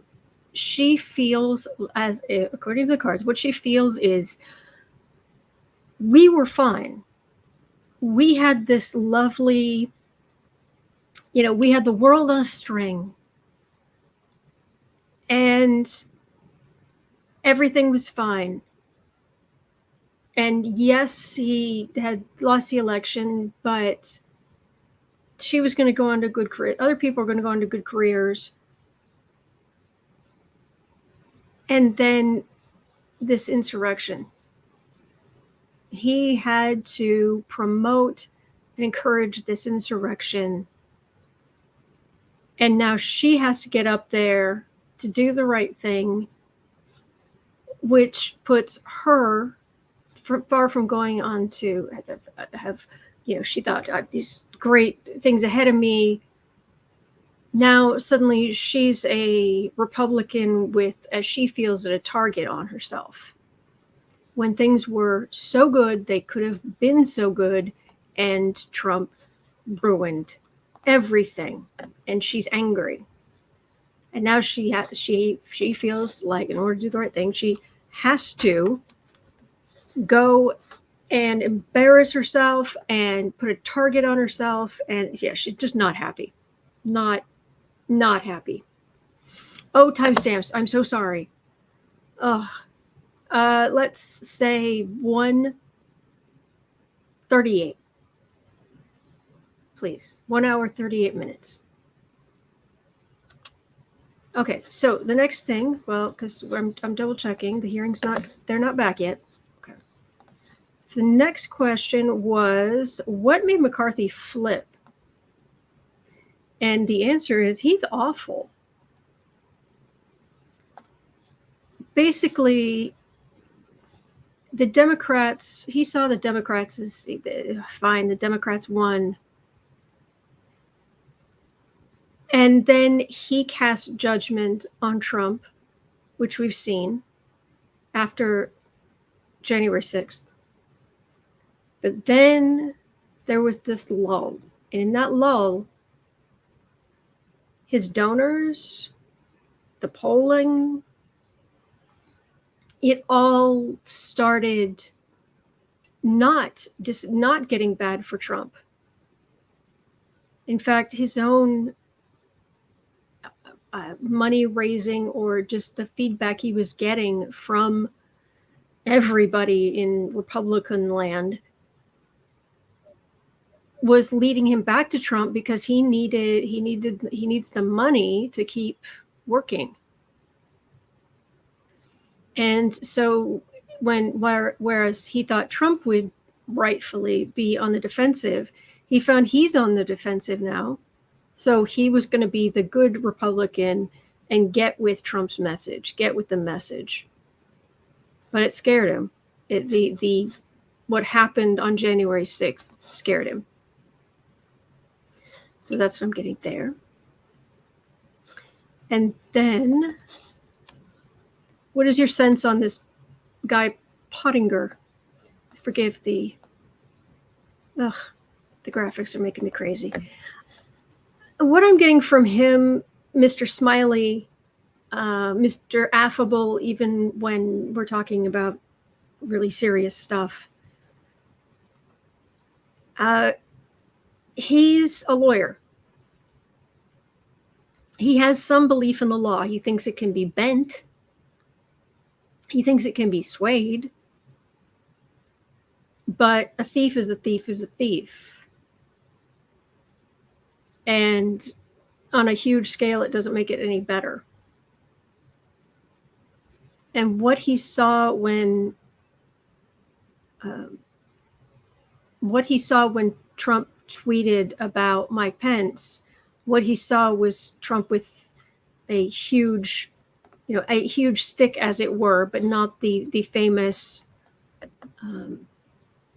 speak softly and carry a large stick. Now, this was just to bludgeon Pence and bludgeon democracy. And if this is what he was willing to do with Mike Pence, what was he going to do with the Democrats? What was he going to do to Biden? What was he going to do to all these others? So he was done. Finished. Major, I'm done. And this right-wing victory, he wasn't going to have any of this bullying, all of this. He was like, no, I could not live with myself. I actually think he amazingly found a line he couldn't cross. And now he's going to be fine. His career is based more on being a lawyer than it is on being a Republican. And being a Republican lawyer, I think it's going to be easier on the future of his career than a woman who's in communications who did the same thing. Surprise. So, okay. Thank you, Taylor. Thank you. I appreciate that. Thank you for being here. This is hard to get through. All right, so I will stop this and I will share screen. Oh, he's a good kitty. Here we go. All right, that's still going. Okay.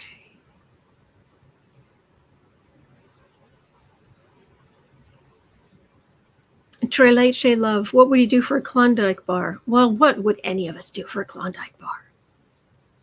If it was vegan, I'm totally there. I don't think they make non-dairy Klondike bars, but, or maybe they do. I haven't seen any.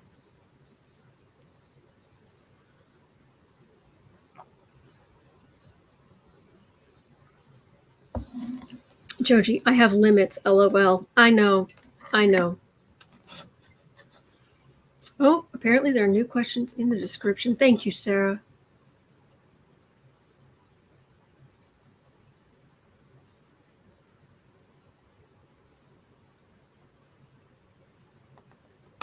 Okay. Will Mike Pence talk? Is the reason Pence won't talk because of threats to him and his family? No, I don't believe so. I haven't picked up on anything like that. Thank you, Marie. Thank you, Marie Wells. Thank you. And then Wheezy Squeezebox asking, are the turncoat, toady, Trumper senators experiencing flashes? Wheezy Squeezebox, it's kind of, do you have anyone in particular in mind? It's kind of I could read on it, but it's kind of general. And I want to give you the best answer for your question possible. All right. Here we go. We're back. Good luck, everybody. Hang in there. Keep breathing. We're going to be okay. Thank you, Courtney. Thank you.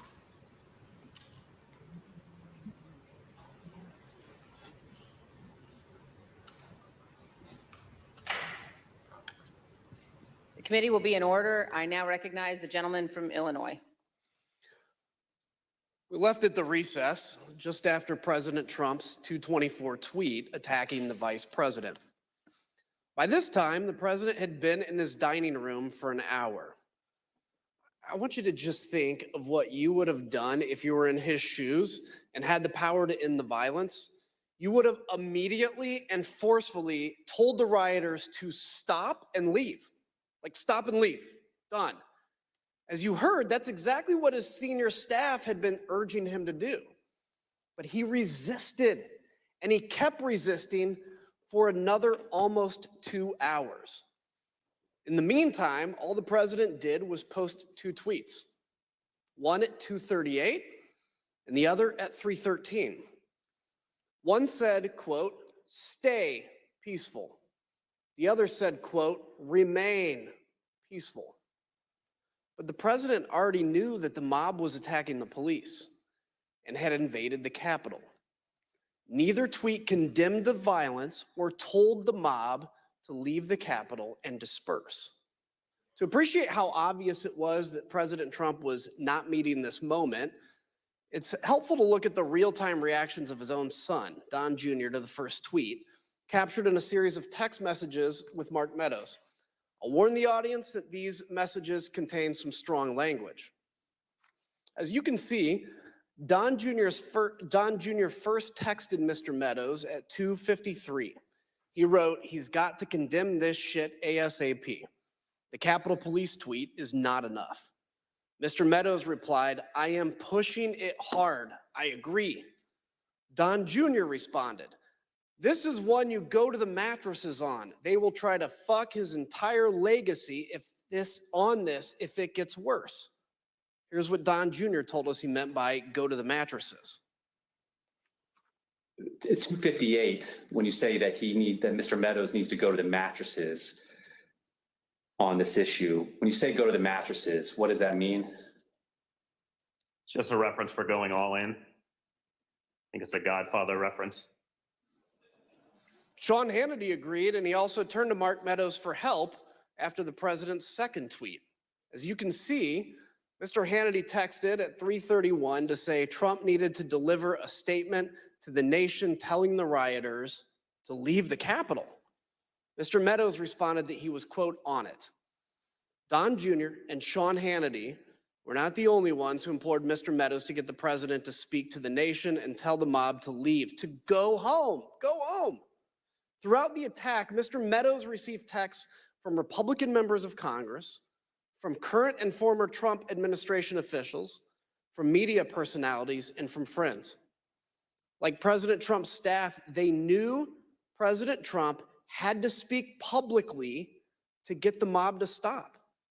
Let's look at just a few of these text messages. Fox News personality Laura Ingraham said, "The president needs to tell the people in the Capitol to go home." Former Chief of Staff Mick Mulvaney urged Mark, he needs to stop this now. Fox News personality Brian Kilmeade said, "Please get him on TV, destroying everything that you guys have accomplished." When we interviewed White House counsel Pat Cipollone, he told us that he knew the president's 2 tweets were not enough. Let's listen to what he said. I think the question is, did you believe that the tweets were not anything about your advice to the president? No, I believe more needed to be done. Okay, I believed that a public statement needed to be made. When you talk about others on the staff thinking more should be done, or thinking that the president needed to tell people to go home, who would you put in that category? Well, I would put Pat Philbin, Eric Hirschman, overall Mark Meadows, Ivanka, once Jared got there, Jared, General Kellogg.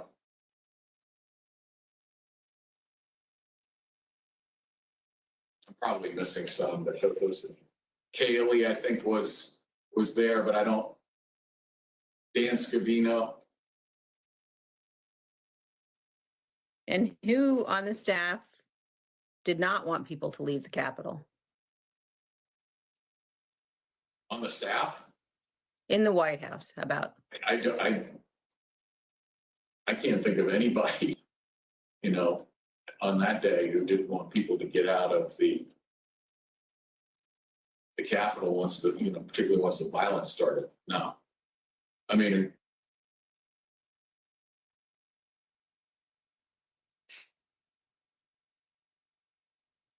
what about the president? Yeah. She said the staff. So I answered. No, I said in the White House. Oh, I'm sorry. I apologize. I thought you said who else on the staff.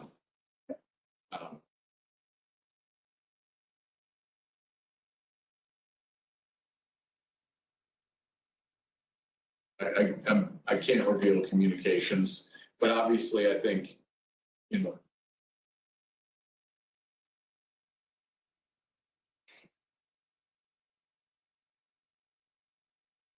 yeah. Let's pause on that last statement. Although Pat Cipollone is being careful about executive privilege, there really is no ambiguity about what he said. Almost everybody wanted President Trump to instruct the mob to disperse. President Trump refused. To understand how inadequate the president's tweets were, let's examine his 238 tweet in more detail. For context, here's what was happening at that time. They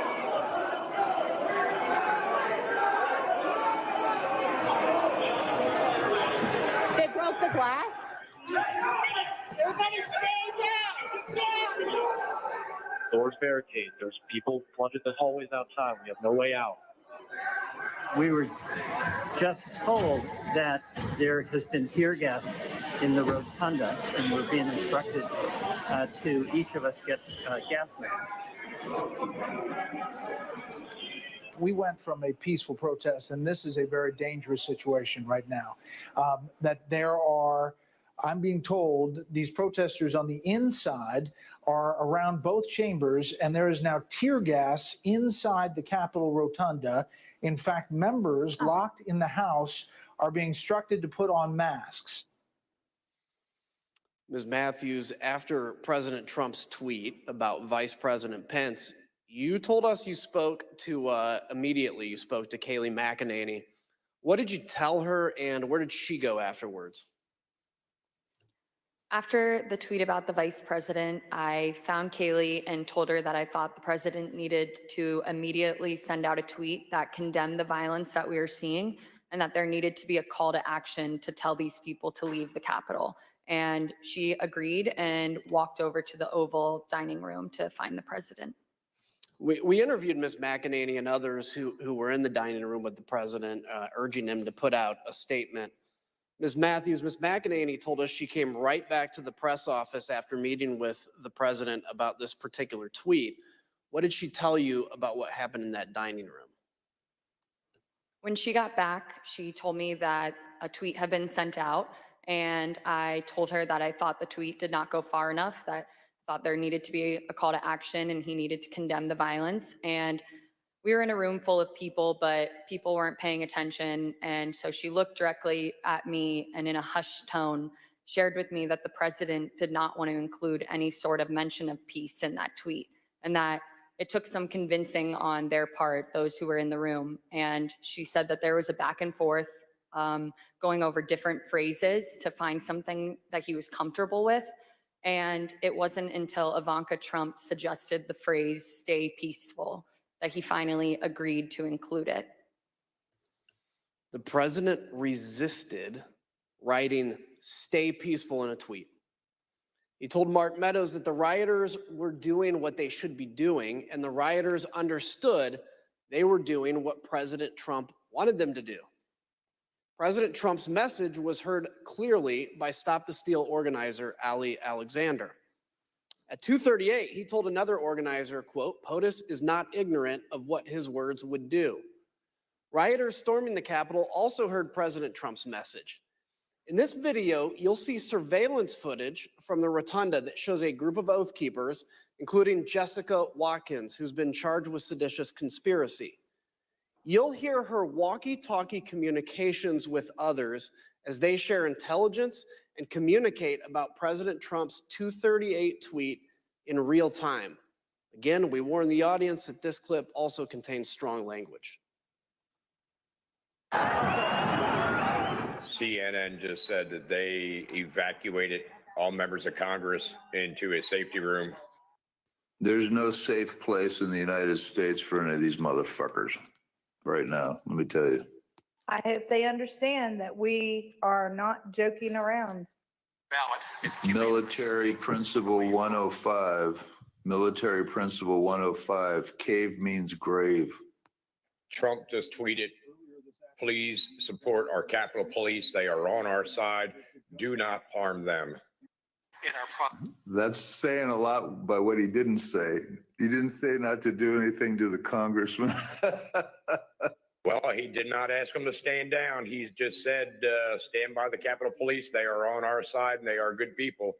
So it's getting real down there. I got it on TV and it's looking pretty friggin' radical to me. CNN said that Trump has egged this on, that he is egging it on, and that he is watching the country burn 2 weeks before he leaves office. He is not leaving office. I don't give a shit what they say. We are in the mezzanine. We are in the main dome right now. We are rocking it. They're throwing grenades. They're freaking shooting people with paintballs, but we're in here. Be safe, be safe. God bless and Godspeed and keep going. Get it, Jess. Do your shit. This is what we fucking lived up for. Everything we fucking trained for. Took over the Capitol, overran the Capitol. We're in the fucking Capitol, bro. We've now seen how President Trump's supporters reacted to his tweets. Mr. Pottinger, you told us that you consider the tweets sent to this point to be, quote, wholly inadequate given the urgency of the crisis. What, in your view, would have been needed? Yeah, it was insufficient. I think what you could count me among those who was hoping to see an unequivocal, strong statement clearing out the Capitol, telling people to stand down, leave, go home. I think that's what we were hoping for. So something a lot more kind of definitive and not ambiguous, because he has that power over his folks. Ms. Matthews, you told us about a colleague who said during the attack that the president should not condemn the violence. Can you please tell us about that moment and your reaction? Yes, so a conversation started in the press office after the president sent out those 2 tweets that I deemed were insufficient. And a colleague suggested that the president shouldn't condemn the violence because they thought it would be, quote, handing a win to the media if he were to condemn his supporters. And I disagreed. I thought that we should condemn the violence and condemn it unequivocally. And I thought that he needed to include a call to action and to tell these people to go home. And a debate ensued over it. And I became visibly frustrated, and my colleagues were well aware of that. And I couldn't believe that we were arguing over this in the middle of the West Wing, talking about the politics of a tweet, being concerned with handing the media a win when we had just watched all of that violence unfold at the Capitol. And so I motioned up at the TV and I said, do you think it looks like we're effing winning? Because I don't think it does. And I again reiterated that I thought that the president needed to condemn the violence because it didn't matter if it was coming from the left or the right, that you should condemn violence 100% of the time. We've heard this evening how everyone in the president's orbit was pushing him to do more, to tell the mob to leave the Capitol. One of those people was Republican leader Kevin McCarthy. He managed to get the president on the phone and told him to call off his supporters. As you will hear, the president refused, and so Leader McCarthy reached out for help to Ivanka Trump, who was at the White House, and Jared Kushner, who that afternoon had just arrived back on a flight from the Middle East. So at some point in the afternoon, Mr. McCarthy placed a phone call to Mr. Scavino's desk line, and it was transferred to the president. Is that correct? That's generally what I recall. Okay. Were you involved in transferring that call?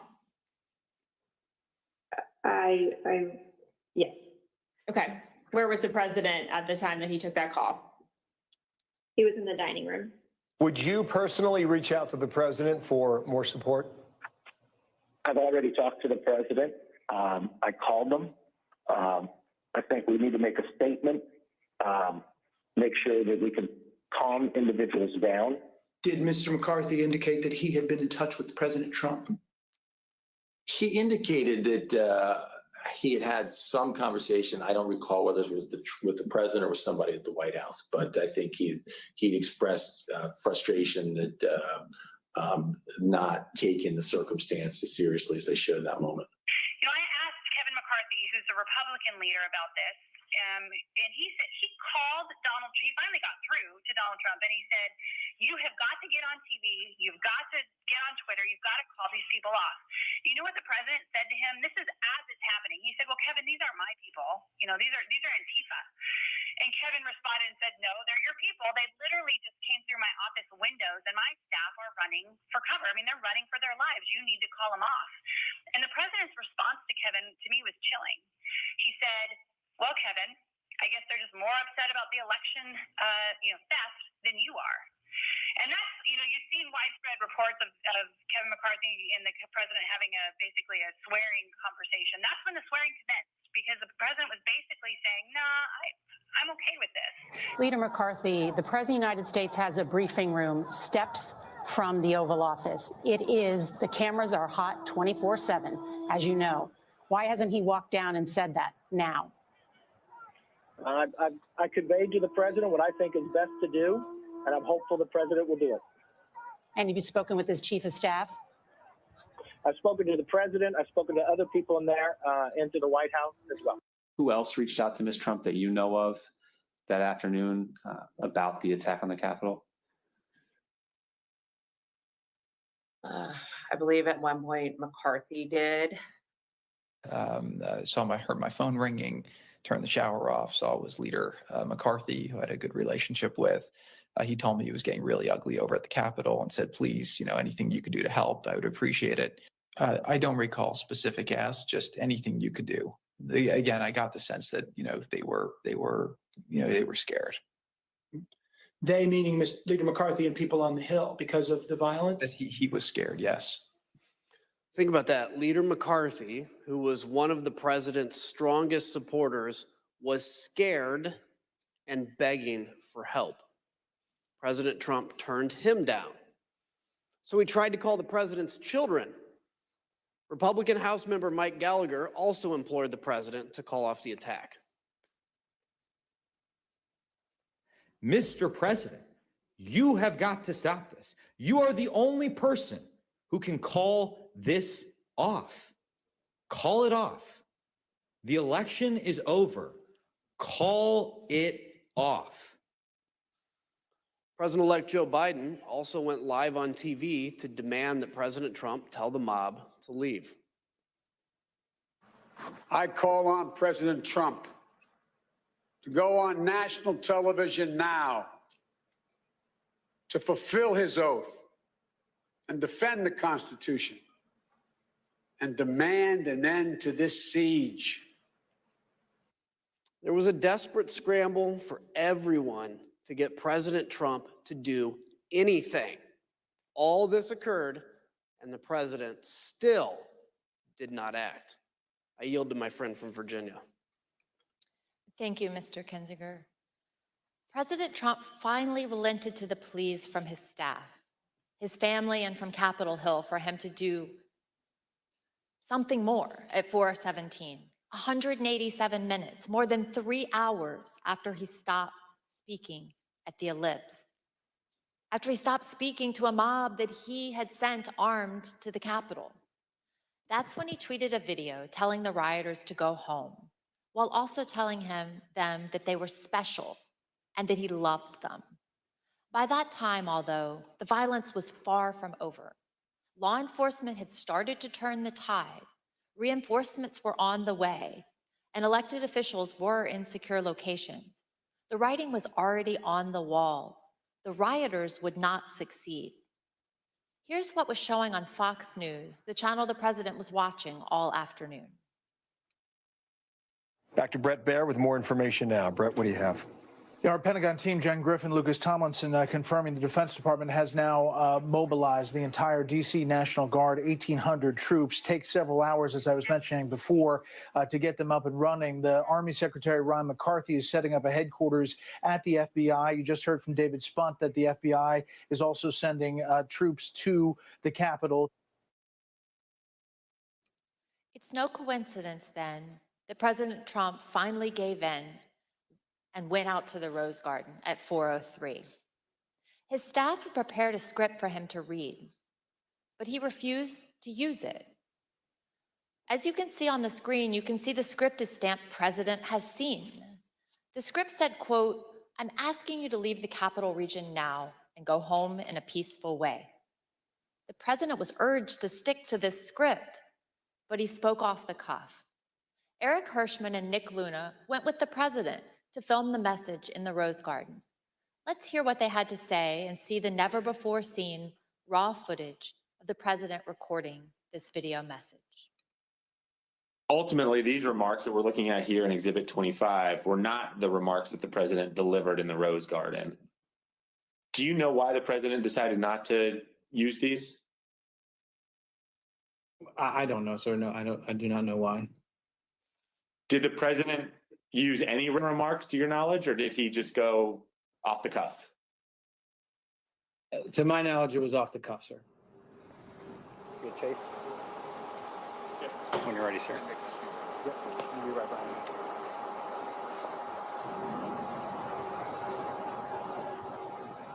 me. You tell me when you're ready, sir.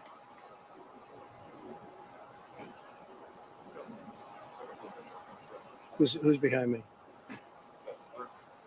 He's gone around. We're all clear now. I know your pain. I know you're hurt. We had a election. Let me see. I know your pain. I know you're hurt. We had an election that was stolen from us. It was a landslide election, and everyone knows it, especially the other side. But you have to go home now. We have to have peace. We have to have law and order. We have to respect our great people in law and order. We don't want anybody hurt. It's a very tough period of time. There's never been a time like this where such a thing happened, where they could take it away from all of us, from me, from you, from our country.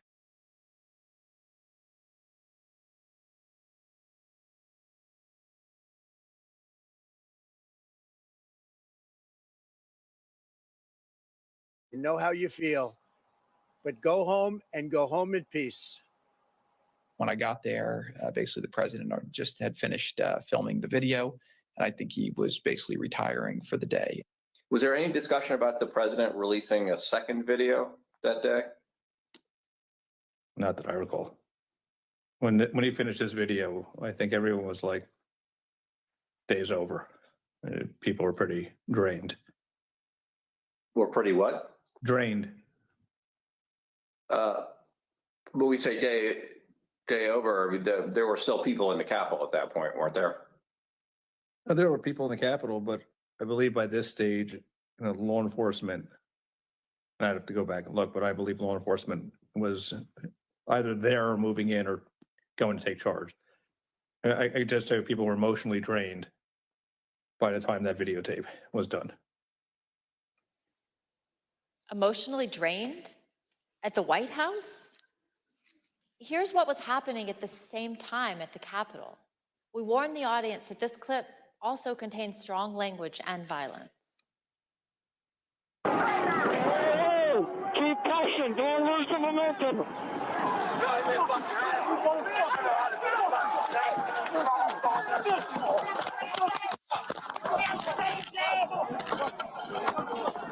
You got another officer unconscious. The terrorist. What terrorist? Everybody, we need gas masks.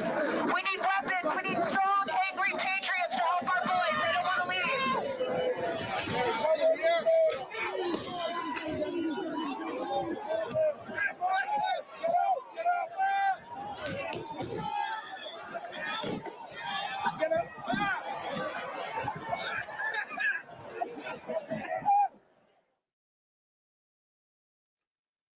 While President Trump refused to even lift another finger to help, other leaders honored their oaths and acted to clear the Capitol and resume the joint session. For instance, here are never-before-seen photos and video of congressional leaders in action during the attack. The video is a portion of a call they had at approximately 4:45 with Acting Secretary of Defense, Chris Miller. We're not going to let these people keep us from finishing our business. So we need you to get the building cleared, give us the okay so we can go back in session and finish up the people's business as soon as possible. Mr. Secretary and Senator Schumer, some people here in the Capitol Police believe it would take us several days to secure the building. Do you agree with that analysis? I'm not on the ground, but I do not agree with that analysis. So what is the earliest that we could safely resume our proceedings in the Senate and House chambers? The earliest we could safely resume? Here's my assessment, but I prefer to be on the ground, which I personally would prefer to be right now, but I need to be here. I would say best case, we're looking at 4 to 5 hours. The Vice President also worked the phones from his own secure evacuation location, including conversations with Acting Secretary of Defense, Miller, and other military leaders, well past President Trump's 417 video. Let's look at some never-before-seen photographs of the Vice President during this critical time and hear about the Vice President's conversation with military leaders to secure the Capitol and ensure everyone was safe. Vice President Pence, there were 2 or 3 calls with Vice President Pence. He was very animated, and he issued very explicit, very direct, unambiguous orders. There was no question about that. And he was, and I can get you the exact quotes, I guess, from some of our records somewhere, but he was very animated, very direct, very firm, and to Secretary Miller. Get the military down here, get the guard down here, put down this situation, etc. As you heard earlier in the hearing, the president did not call the vice president or anyone in the military, federal law enforcement, or DC government, not a single person. But General Milley did hear from Mark Meadows. The contrast between that call and his calls with Vice President Pence tell you everything you need to know about President Trump's dereliction of duty. Let's listen. He said, this is from memory, he said, we have to kill the narrative that the vice president is making all the decisions. We need to establish the narrative that, that the president is still in charge and that things are steady or stable or what's that thing. I immediately interpret that as politics, politics, politics. Red flag for me personally, no action, but I remember it distinctly. I don't do political narratives. So while President Trump and his advisors were drained, other leaders upheld their oaths to do the right thing. Maybe it was exhausting to get the president to put out that video, but think about the law enforcement officers who were attacked by the mob that day. And President Trump had summoned them himself to Washington. And what about President Trump? He watched TV, tweeted, called senators to try to delay the count of electoral votes, called Rudy Giuliani, and argued with his staff who were insisting that he should call off the attack. Ms. Matthews, what was your reaction to President Trump's message to the mob at 417? I was struck by the fact that he chose to begin the video by pushing the lie that there was a stolen election. And as the video went on, I felt a small sense of relief because he finally told these people to go home. But that was immediately followed up by him saying, "We love you, you're very special." And that was disturbing to me because he didn't distinguish between those that peacefully attended his speech earlier that day and those that we watched cause violence at the Capitol. Instead, he told the people who we had just watched storm our nation's Capitol with the intent on overthrowing our democracy, violently attack police officers, and chant heinous things like "Hang Mike Pence, we love you, you're very special." And as a spokesperson for him, I knew that I would be asked to defend that. And to me, his refusal to act and call off the mob that day and his refusal to condemn the violence was indefensible. And so I knew that I would be resigning that evening. And so I finished out the workday, went home and called my loved ones to tell them of my decision, and resigned that evening. Thank you. Indefensible. Let's hear what some of your colleagues in the press office told us about their reaction to this same 417 message. I felt like it was the absolute bare minimum of what could have been said at that point for something on camera. What else do you think should have been said?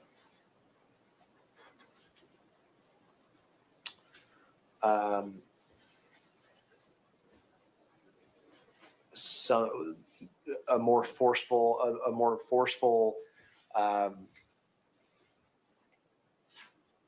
dismissal of the violence, a more forceful command to go home, a more forceful respect for law enforcement, even a comparison to the respect that we have given law enforcement as it relates to what was done to them in the prior summer. And I thought it was important that an acknowledgement be given to the U.S. Capitol building itself, what it's a symbol of, what it means, not only to the people that work there, but to the American people generally, and the work of Congress that by law needed to be conducted that day. Do you wish, in hindsight, that the president had asked the protesters to leave the Capitol earlier than he ended up asking them to do that? Of course, I would love if the go home message would have happened earlier in the day. The president's words matter. We know that many of the rioters were listening to President Trump. We heard from one last week, Stephen Ayers. Let's listen to what he had to say about the 417 message from the president and see how rioters reacted to the president's message in real time. Well, when we were there, as soon as that come out, everybody started talking about it, and it seemed like it started to disperse, some of the crowd. I'm here delivering the president's message. Donald Trump has asked everybody to go home. That's our order.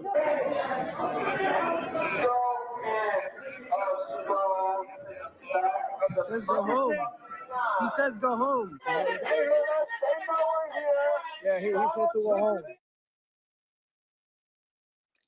But just as Mr. Ayers said, police were still fending off the last throes of the brutal assault. I yield to the gentleman from Illinois.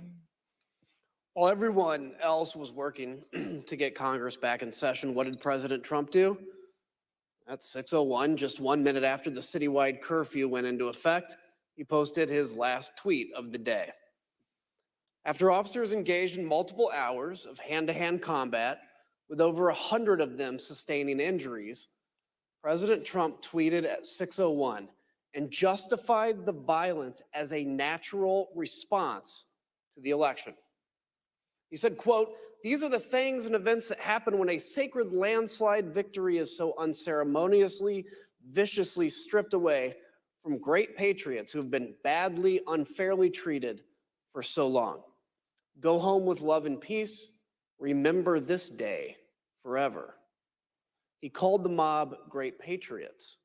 He told people to remember the day forever. He showed absolutely no remorse. A few minutes later, at 6:27, the president left the dining room and he went up to the White House residence for the night. On the screen is the last photograph of the president that night as he went into the residence. As he was gathering his things in the dining room to leave, President Trump reflected on the day's events with a White House employee. This was the same employee who had met President Trump in the Oval Office after he returned from the ellipse. President Trump said nothing to the employee about the attack. He said only, quote, "Mike Pence let me down." Ms. Matthews, what was your reaction to President Trump's 6:01 tweet? At that point, I had already made the decision to resign, and this tweet just further cemented my decision. I thought that January 6, 2021 was one of the darkest days in our nation's history, and President Trump was treating it as a celebratory occasion with that tweet. And so it just further cemented my decision to resign. Others agreed with your assessment of that tweet. Let's look at what they had to say. Who asked you about this tweet before it was sent? The president.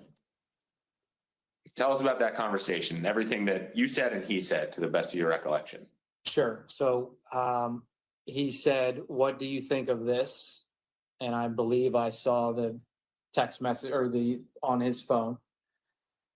And I remember saying to him, the wording on the first sentence, I guess it's one long sentence, but the wording on the first sentence would lead some to believe that potentially he had something to do with the events that happened at the Capitol.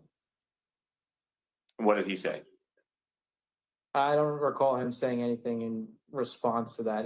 I believe that was the end of the conversation. Did he change anything in light of your comments? No, sir, he did not. And what about this made you think that someone might perceive the president having a role in the violence at the Capitol? It was my interpretation of the words. I mean, I'm not I don't write speeches or anything, but the phrase, "These are the things that happened," to me sounded as if culpability was associated with it, to me.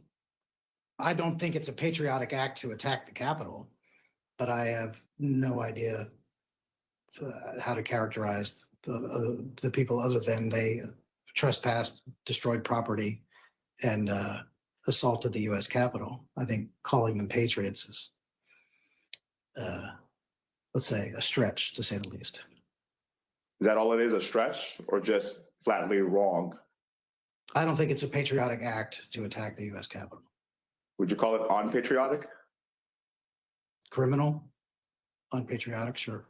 What happened at the Capitol cannot be justified in any form or fashion. It was wrong and it was tragic, and it was a terrible day. It was a terrible day for this country.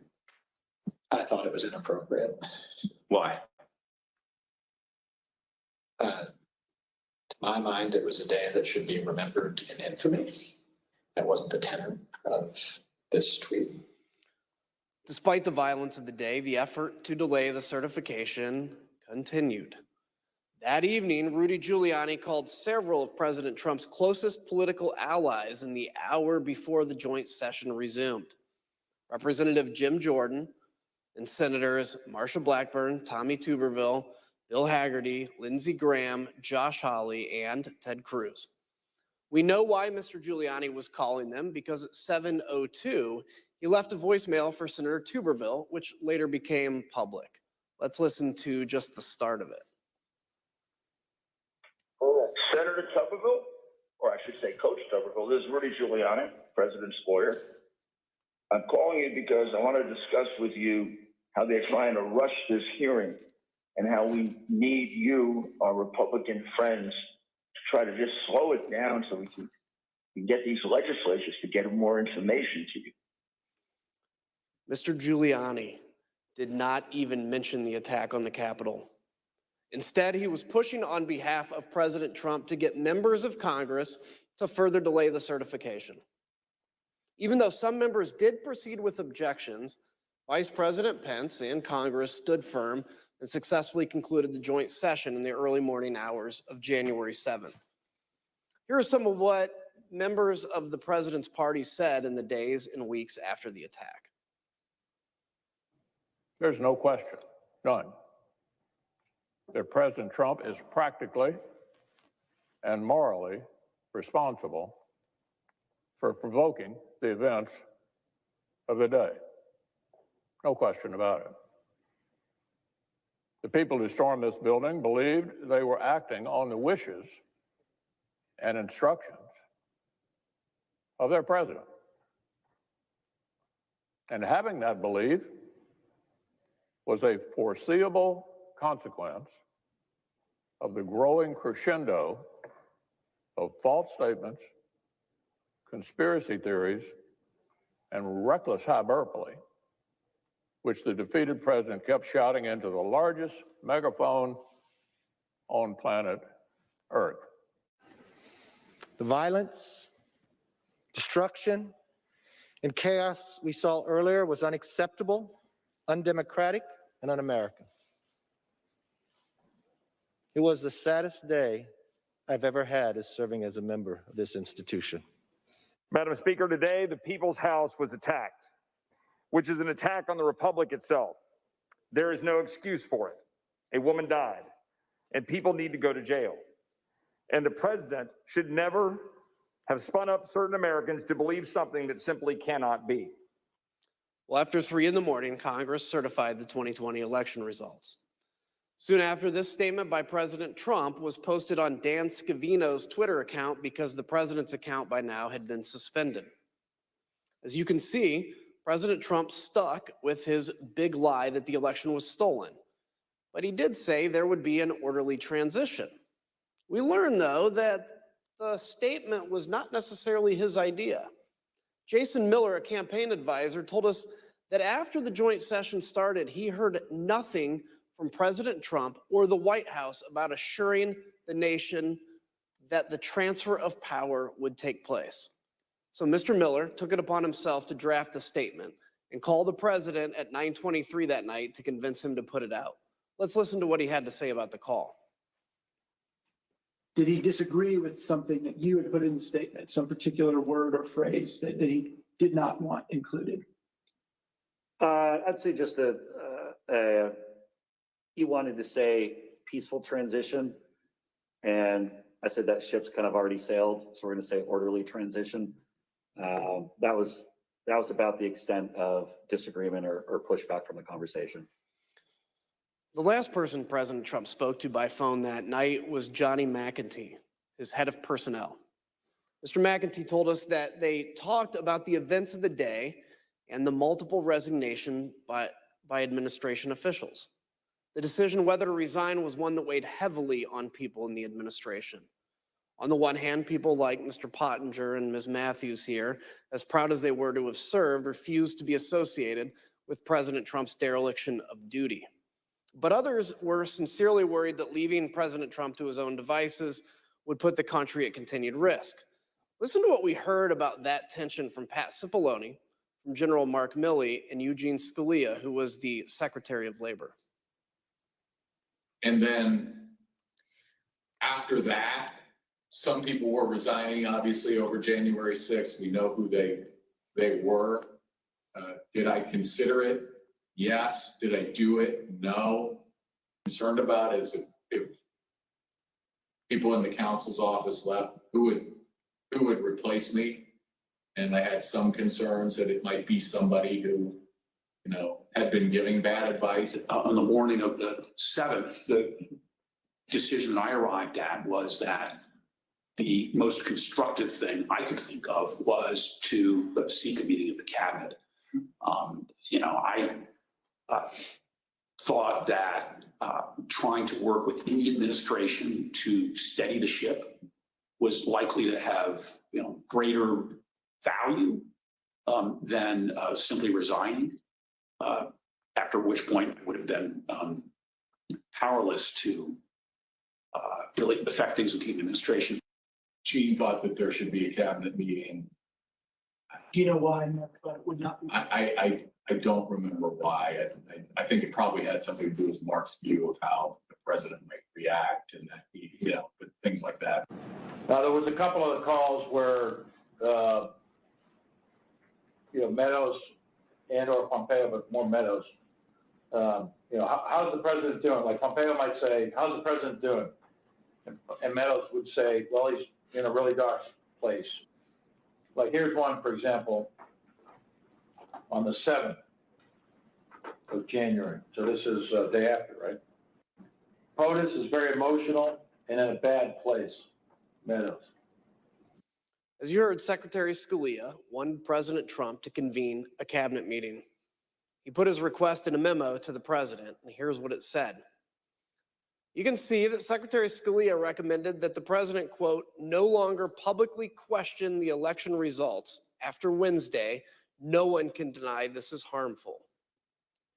Secretary Scalia also highlighted the importance of the public knowing the president would invoke his cabinet in decision-making and not, quote, certain private individuals. Though Secretary Scalia did not say it, he was referring to Rudy Giuliani and the rest of the so-called clown car working with President Trump to try to overturn the election. Secretary Scalia understood that the president needed to do more to reassure the public about the last few weeks of the Trump administration. Mr. Pottinger, when you made the decision to resign, did you walk out of the White House immediately? No, I wanted to first talk to my immediate boss, that was the National Security Advisor, Robert O'Brien. Robert O'Brien was traveling on the 6th. I reached him at about 4:30 p.m.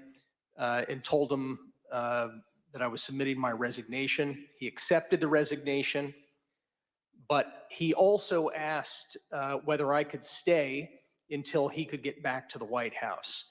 And I agreed to that. We both wanted to make sure that I was leaving in a responsible way. We still have foreign adversaries to worry about, hackers, terrorists, nation states. And I did not want to leave my chair empty, given that I was the top national security staffer in the White House. So I ended up staying at my desk through the night. When Robert O'Brien arrived back at the White House the next morning, the morning of the 7th, I debriefed with him and left for the last time. So you and I both share a passion for national security of our country. Can you share with me, what's your view on how January 6th impacted our national security? Well, when you have a presidential transition, even under the best circumstances, it's a time of vulnerability. It's a time of vulnerability. And when you have a contested election, I was certainly concerned that some of our adversaries would be tempted to probe or test U.S. resolve. As an example, in late December, the Iranian government attacked the US Embassy in Baghdad. They did that using some of their terrorist proxies. President Trump did handle that. He sent a very clear warning to the Ayatollah and his regime, which I think had a useful effect. I think that we would have handled other threats of that nature, and luckily no other threats materialized before the inauguration on the 20th. But our national security was harmed in a different way by the 6th of January, and that is that it, I think it emboldened our enemies by helping give them ammunition to feed a narrative that our system of government doesn't work, that the United States is in decline. China, the Putin regime in Russia, Tehran, they're fond of pushing those kinds of narratives. And by the way, they're wrong.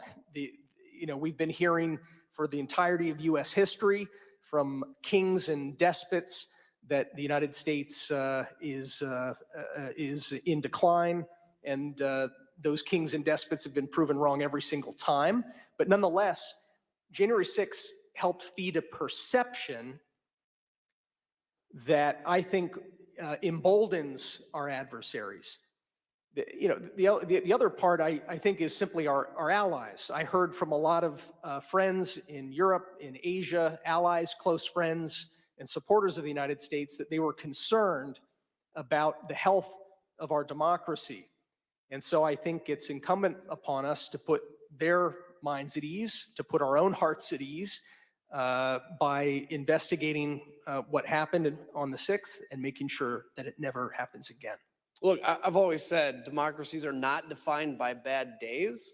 They're defined by how they recover from those bad days. And that's what we're doing here, is to bring accountability to that so we can actually come back even stronger than when we went into January 6th. Ms. Matthews, as you left the White House for the last time that night, January 6th, what did you think Americans needed to hear from President Trump? I think that the American people needed to hear and see him publicly commit to a peaceful or at least orderly transition of power. In the aftermath of the Capitol attack, it wasn't just enough for us to ask him to condemn the violence. He needed to agree that he would peacefully transfer power over to the incoming administration, because that's one of our fundamentals and what it means to live in a democracy. And so that evening when I resigned, the resignation statement that I drafted, I referenced this and I said, our nation needs a peaceful transfer of power, in hopes that it would put some sort of public pressure on the White House and President Trump to publicly agree to an orderly transition. Thank you. I yield to my friend from Virginia. Thank you, Mr. Kinzinger. The staff who remained at the White House on the morning of January 7th knew the president needed to address the nation again, and they had a speech prepared for him that morning, but he refused for hours to give it. As you heard Cassidy Hushin testify previously, President Trump finally agreed to record an address to the nation later that evening, the evening of January 7th, because of concerns he might be removed from power under the 25th Amendment or by impeachment. We know these threats were real. Sean Hannity said so himself in a text message that day to Press Secretary Kayleigh McEnany. He wrote, "No more stolen election talk. Yes, impeachment and 25th Amendment are real." We obtained the never-before-seen raw footage of the president recording his address to the nation that day on January 7th, more than 24 hours after the last time he had addressed the nation from the Rose Garden. Let's take a look. Whenever you're ready, sir.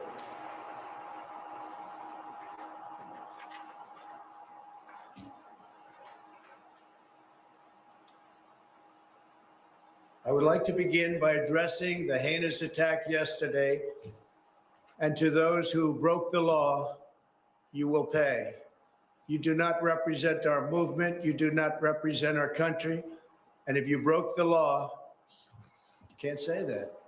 I'm not going to, I already said you will pay. The demonstrators who infiltrated the Capitol have defied the seat of justice. It's defiled, right? See, I can't see it very well. Okay, I'll do this. I'm going to do this. Let's go. But this election is now over.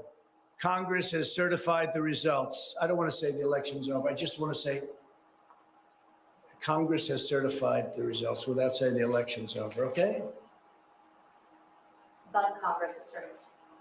Now Congress is Yeah, right. Now Congress I didn't say over, so let me see. Go to the paragraph before.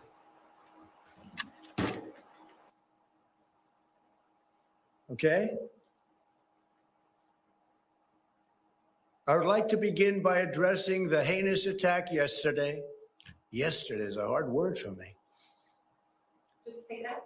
The heinous attack. Good. Take the word yesterday, because it doesn't work with the heinous attack on our country. Say on our country. Want to say that? No, keep it. My only goal was to ensure the integrity of the vote. My only goal was to ensure the integrity of the vote. On January 7th, one day after he incited an insurrection based on a lie, President Trump still could not say that the election was over. Mr. Pottinger, you've taken the oath multiple times in the Marines and as an official in the executive branch. Can you please share with us your view about the oath of office and how that translates into accepting election results and a transfer of power? Sure. You know, this isn't the first time that we've had a close election in this country. And President Trump certainly had every right to challenge in court the results of these various elections. But once you've had due process under the law, you have to conform with the law, no matter how bitter the result. Once you've presented your evidence in court, judges have heard that evidence, judges have ruled. If you continue to contest an election, you're not just contesting an election anymore. You're actually challenging the Constitution itself. You are challenging the societal norms that allow us to remain unified. I think that one example, for example, you've got Vice President Richard Nixon back in 1960 had lost a hard-fought election against Senator John F. Kennedy. There were irregularities in that vote, according to a lot of the histories, and a lot of Vice President Nixon's supporters asked him to fight, contest it, don't concede. But in one of his finest moments, Vice President Nixon said no. He said it would tear the country to pieces, and he conceded to Jack Kennedy and announced that he was going to support him as the next president. We have an example of a Democratic candidate for president, Vice President Al Gore, who faced a very similar dilemma. He strongly disagreed with the Supreme Court decision that lost his election bid and allowed President George W. Bush to take office. But he gave a speech of concession in late December, mid or late December of 2000, where he said, this is for the sake of the unity of us as a people and for the strength of our democracy. I also am going to concede. I'm going to support the new president. His speech is actually a pretty good model, I think, for any candidate for any office, up to and including the president, and from any party to read, particularly right now. You know, the oath that our presidents take, it's very similar to the oath of office I took as a U.S. Marine officer and the oath I took as a White House official. It is to support and defend the Constitution. It's to protect the Constitution, to bear true faith and allegiance to the Constitution. And it is a sacred oath. It's an oath that we take before our families. We take that oath before God. I think that we have an obligation to live by that oath. I do still believe that we have the most ingenious system of government on earth, despite its imperfections. I don't envy countries that don't have this system that actually allows for a predictable, peaceful transfer of government every 4 to 8 years. And it's not something that we should take for granted. Thank you. As we heard at the start of the hearing, in the immediate aftermath of January 6th, Republican leader Kevin McCarthy understood that President Trump bore responsibility for that day and should have taken immediate action to stop the violence. He was even more candid in calls with Republican colleagues. As you'll hear in a moment, recordings of some of these calls that were later published by the New York Times, the context for these calls was that a resolution had been introduced in the House calling for Vice President Pence and the cabinet to remove President Trump from power under the 25th Amendment. Let's listen. I've had it with this guy. What he did is unacceptable. Nobody can defend that, and nobody should defend it. The only discussion I would have with him is that I think this will pass, and it would be my recommendation we should do that. I mean, that would be my take, but I don't think he would take it, but I don't know. But let me be very clear to all of you, and I've been very clear to the president. He bears responsibilities for his words and actions. No ifs, ands, or buts. I asked him personally today, does he hold responsibility for what happened? Does he feel bad about what happened? He told me he does have some responsibility for what happened. And he needs to acknowledge that. President Trump has never publicly acknowledged his responsibility for the attack. The only time he apparently did so was in that private call with Kevin McCarthy. There's something else President Trump has never acknowledged: the names and the memories of the officers who died following the attack on the Capitol. We're honored to be joined tonight by police and first responders who bravely protected us on January 6th. Your character and courage give us hope that democracy can and should prevail, even in the face of a violent insurrection. We on this dais can never thank you enough for what you did to protect our democracy. On January 9th, 2 of President Trump's top campaign officials texted each other about the president's glaring silence on the tragic death of Capitol Police Officer Brian Sicknick, who succumbed to his injuries the night of January 7th. These campaign officials were Tim Murtaugh, Trump's director of communications, and one of his deputies, Matthew Walking. Their job was to convince people to vote for President Trump, so they knew his heart, his mind, and his voice as well as anyone. And they knew how he connects with his supporters. Here's what they had to say about their boss. Murtaugh said, "Also shitty not to have acknowledged the death of the Capitol police officer." Walking responded, "That's enraging to me. Everything he said about supporting law enforcement was a lie." To which Murtaugh replied, "You know what this is? Of course, if he acknowledged the dead cop, he'd be implicitly faulting the mob. And he won't do that because they're his people. And he would also be close to acknowledging that what he lit at the rally got out of control. No way he acknowledges something that could ultimately be called his fault. No way." President Trump did not then and does not now have the character or courage to say to the American people what his own people know to be true. He is responsible for the attack on the Capitol on January 6th. Thank you, and I yield to the gentleman from Illinois. Thank you, Ms. Loria. Tonight's testimony and evidence is as sobering as it is straightforward.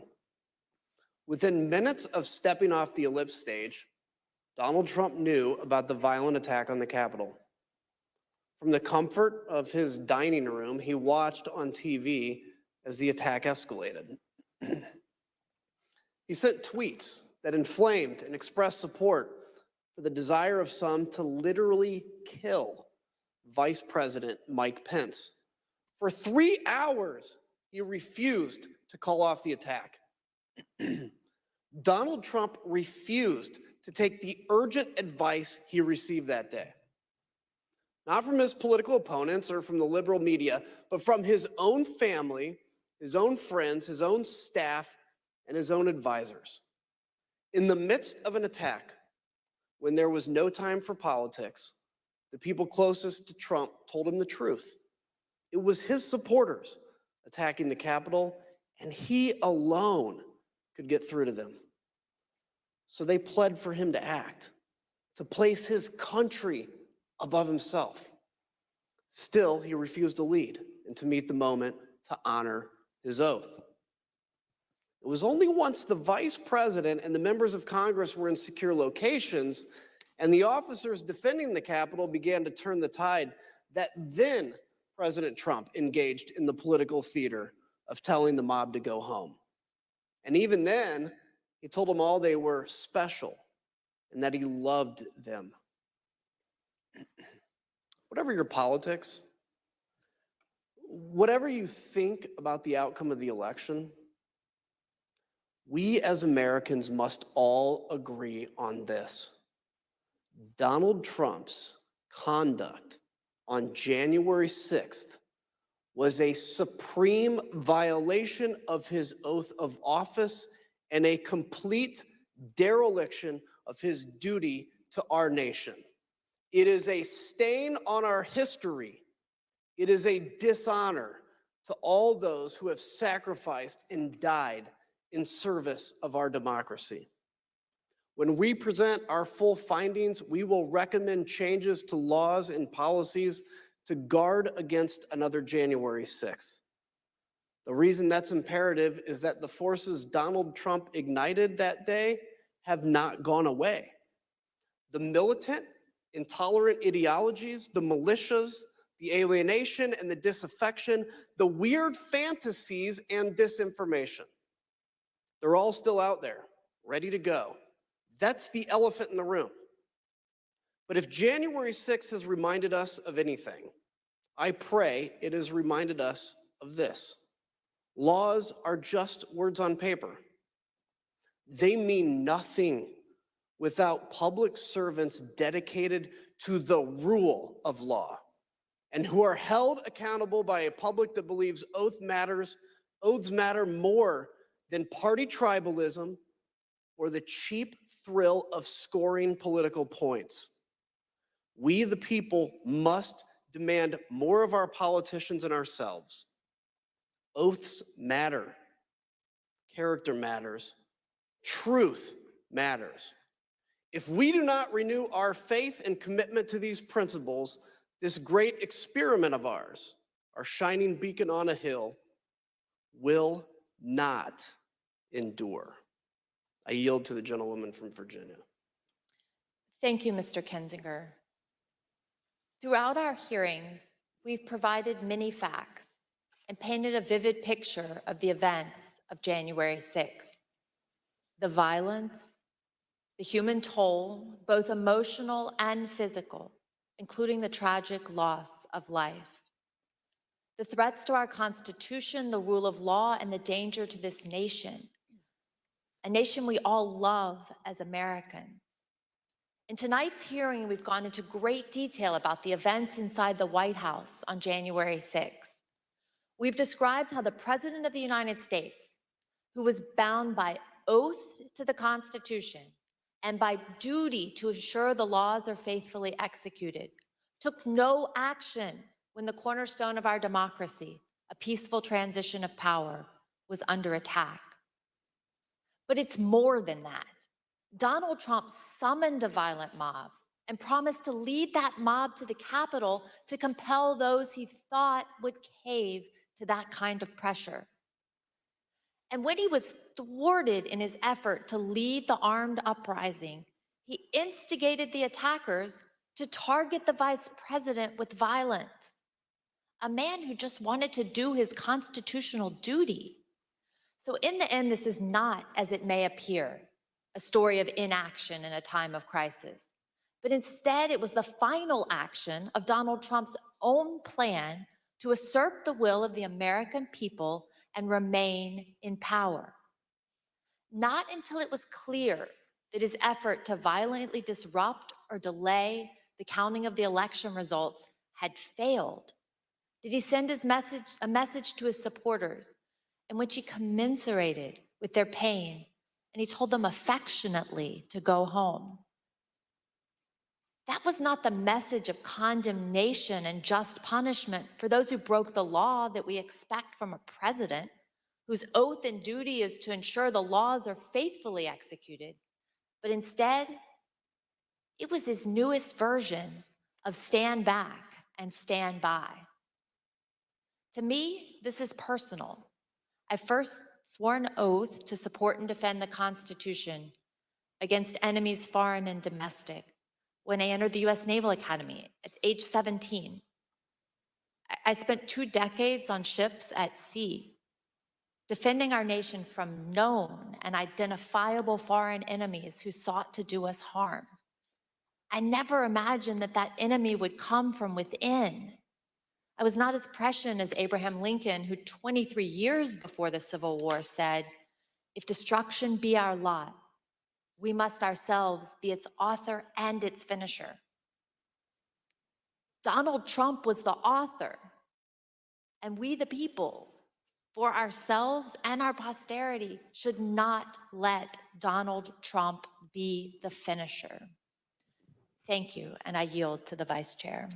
Thank you very much, Mrs. Luria. I want to thank our witnesses for joining us today. The members of the Select Committee may have additional questions for today's witnesses, and we ask that you respond expeditiously in writing to those questions. Without objection, members will be permitted 10 business days to submit statements for the record, including opening remarks and additional questions from our witnesses. I'd now like to turn things to Chairman Thompson for a few closing words. The members of the committee and I appreciate and thank all persons who've come forward voluntarily to provide information to help protect our democracy. And our work continues. As we've made clear throughout these hearings, our investigation is going forward. We continue to receive new information every day. We are pursuing many additional witnesses for testimony. We will reconvene in September to continue laying out our findings to the American people and pushing for accountability. In the first hearing of this series, I asked American people to consider the facts and judge for themselves. The facts are clear and unambiguous. I thank the American people for their attention over the past several weeks. I wish you all a pleasant evening. Let me again thank our witnesses today. We've seen bravery and honor in these hearings, and Ms. Matthews and Mr. Pottinger, both of you will be remembered for that, as will Cassidy Hutchinson. She sat here alone, took the oath, and testified before millions of Americans. She knew all along that she would be attacked by President Trump and by the 50, 60, and 70-year-old men who hide themselves behind executive privilege. But like our witnesses today, she has courage, and she did it anyway.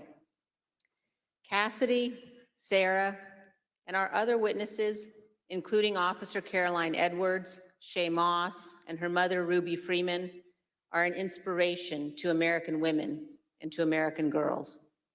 We owe a debt to all of those who have and will appear here. And that brings me to another point. This committee has shown you the testimony of dozens of Republican witnesses, those who served President Trump loyally for years. The case against Donald Trump in these hearings is not made by witnesses who were his political enemies. It is instead a series of confessions by Donald Trump's own appointees, his own friends, his own campaign officials, people who worked for him for years, and his own family. They have come forward and they have told the American people the truth. And for those of you who seem to think the evidence would be different if Republican leader McCarthy had not withdrawn his nominees from this committee, let me ask you this. Do you really think Bill Barr is such a delicate flower that he would wilt under cross-examination? Pat Cipollone, Eric Hirschman, Jeff Rosen, Richard Donahue, of course they aren't. None of our witnesses are. At one point in 2016, when he was first running for office, Donald Trump said this: "I could stand in the middle of Fifth Avenue and shoot somebody, and I wouldn't lose any voters." That quote came to mind last week when audio from Trump advisor Steve Bannon surfaced from October 31st, 2020, just a few days before the presidential election. Let's listen. And what Trump's going to do is just declare victory, right? He's going to declare victory. But that doesn't mean he's the winner. He's just going to say he's the winner. The Democrats, more of our people vote early that count. Theirs voted mail. And so they're going to have a natural disadvantage, and Trump's going to take advantage of it. That's our strategy. He's going to declare himself a winner. So when you wake up Wednesday morning, it's going to be a firestorm. Also, if Trump is losing by 10 or 11 o'clock at night, it's going to be even crazier. No, because he's going to sit right there and say they stole it. If Biden's winning, Trump is going to do some crazy shit. And of course, 4 days later, President Trump declared victory when his own campaign advisors told him he had absolutely no basis to do so. What the new Steve Bannon audio demonstrates is that Donald Trump's plan to falsely claim victory in 2020, no matter what the facts actually were, was premeditated. Perhaps worse, Donald Trump believed he could convince his voters to buy it, whether he had any actual evidence of fraud or not. And this same thing continued to occur from Election Day onward until January 6th. Donald Trump was confident that he could convince his supporters the election was stolen, no matter how many lawsuits he lost, and he lost scores of them. He was told over and over again in immense detail that the election was not stolen. There was no evidence of widespread fraud. It didn't matter. Donald Trump was confident he could persuade his supporters to believe whatever he said, no matter how outlandish, and ultimately that they could be summoned to Washington to help him remain president for another term. As we showed you last week, even President Trump's legal team, led by Rudy Giuliani, knew they had no actual evidence to demonstrate the election was stolen. Again, it didn't matter. Here's the worst part. Donald Trump knows that millions of Americans who supported him would stand up and defend our nation were it threatened. They would put their lives and their freedom at stake to protect her. And he is preying on their patriotism. He is preying on their sense of justice. And on January 6th, Donald Trump turned their love of country into a weapon against our Capitol and our Constitution. He has purposely created the false impression that America is threatened by a foreign force controlling voting machines, or that a wave of tens of millions of false ballots were secretly injected into our election system, or that ballot workers have secret thumb drives and are stealing elections with them. All complete nonsense. We must remember that we cannot abandon the truth and remain a free nation. In late November of 2020, while President Trump was still pursuing lawsuits, many of us were urging him to put any genuine evidence of fraud forward in the courts and to accept the outcome of those cases. As January 6th approached, I circulated a memo to my Republican colleagues explaining why our congressional proceedings to count electoral votes could not be used to change the outcome of the election. But what I did not know at the time was that President Trump's own advisors, also Republicans, also conservatives, including his White House counsel, his Justice Department, his campaign officials, they were all telling him almost exactly the same thing I was telling my colleagues. There was no evidence of fraud or irregularities sufficient to change the election outcome. Our courts had ruled it was over. Now we know that it didn't matter what any of us said because Donald Trump wasn't looking for the right answer legally or the right answer factually. He was looking for a way to remain in office. Let's put that aside for a moment and focus just on what we saw today. In our hearing tonight, you saw an American president faced with a stark and unmistakable choice between right and wrong. There was no ambiguity, no nuance. Donald Trump made a purposeful choice to violate his oath of office, to ignore the ongoing violence against law enforcement, to threaten our constitutional order. There is no way to excuse that behavior. It was indefensible. And every American must consider this. Can a president who is willing to make the choices Donald Trump made during the violence of January 6th ever be trusted with any position of authority in our great nation again? In this room, in 1918, the Committee on Women's Suffrage convened to discuss and debate whether women should be granted the right to vote. This room is full of history, and we on this committee know we have a solemn obligation not to idly squander what so many Americans have fought and died for. Ronald Reagan's great ally, Margaret Thatcher, said this: "Let it never be said that the dedication of those who love freedom is less than the determination of those who would destroy it." Let me assure every one of you this: our committee understands the gravity of this moment, the consequences for our nation. We have much work yet to do, and we will see you all in September. I request those in the hearing room remain seated until the Capitol Police have escorted witnesses and members from the room. Without objection, the committee stands adjourned.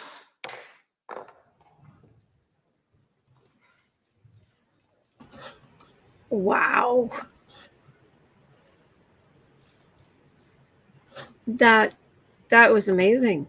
I mean, that was huge. That was absolutely huge. Whew. Goodness. Okay.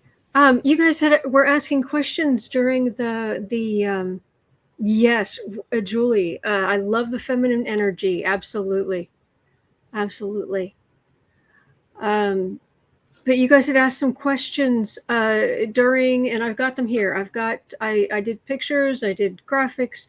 Let me go through these. I'll share them with you, and we'll answer some of these. Yes, Walter, he's a traitor. I agree completely. B. Gray, worn out just watching. Yeah. I mean, I'll come on tomorrow at noon Chicago time like normal, but I don't know if I'll be able to do a whole normal 12-question thing. I might be too tired. We'll see. Okay, hearing. All right, so where I left off on the questions, the last one I have here, what's your sense on this guy, Pottinger?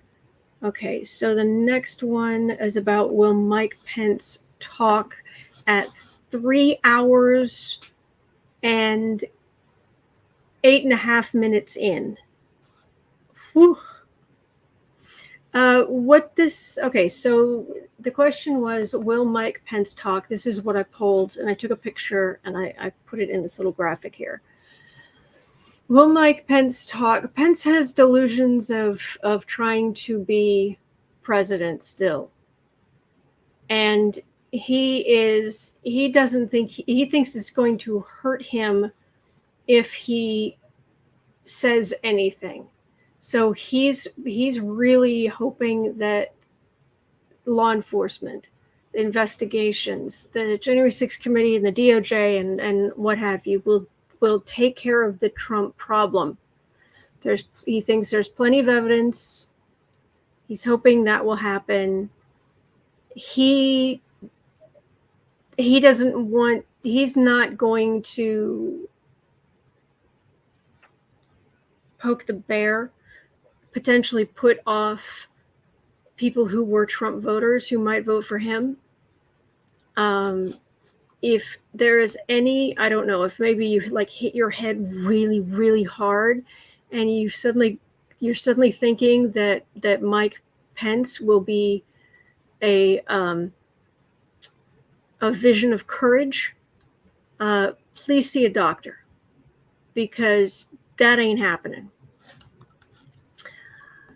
The next question was, are any turncoat, toady Trumper senators experiencing flashes of PTSD?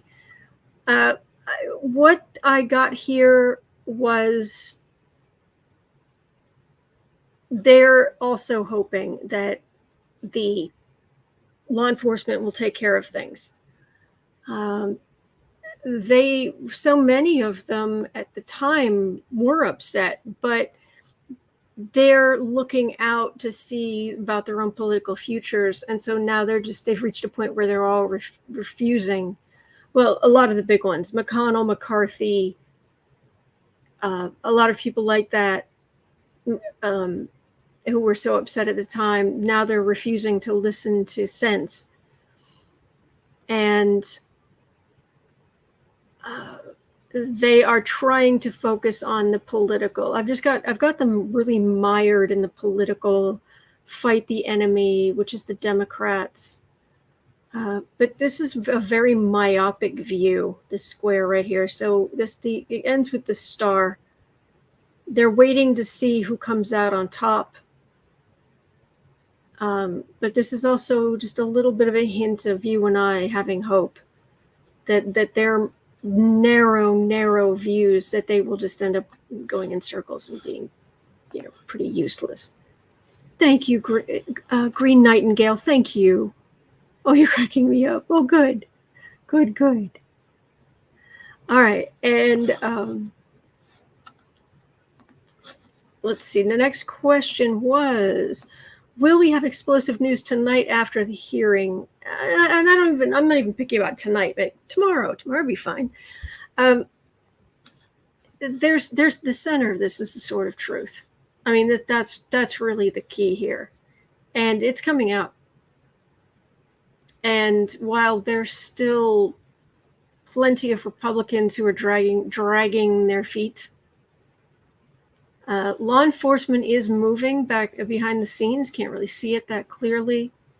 And there are people weighing whether or not they want to bring forth that, they want to choose that sword of truth and bring it forward. And I think, there are going to be some.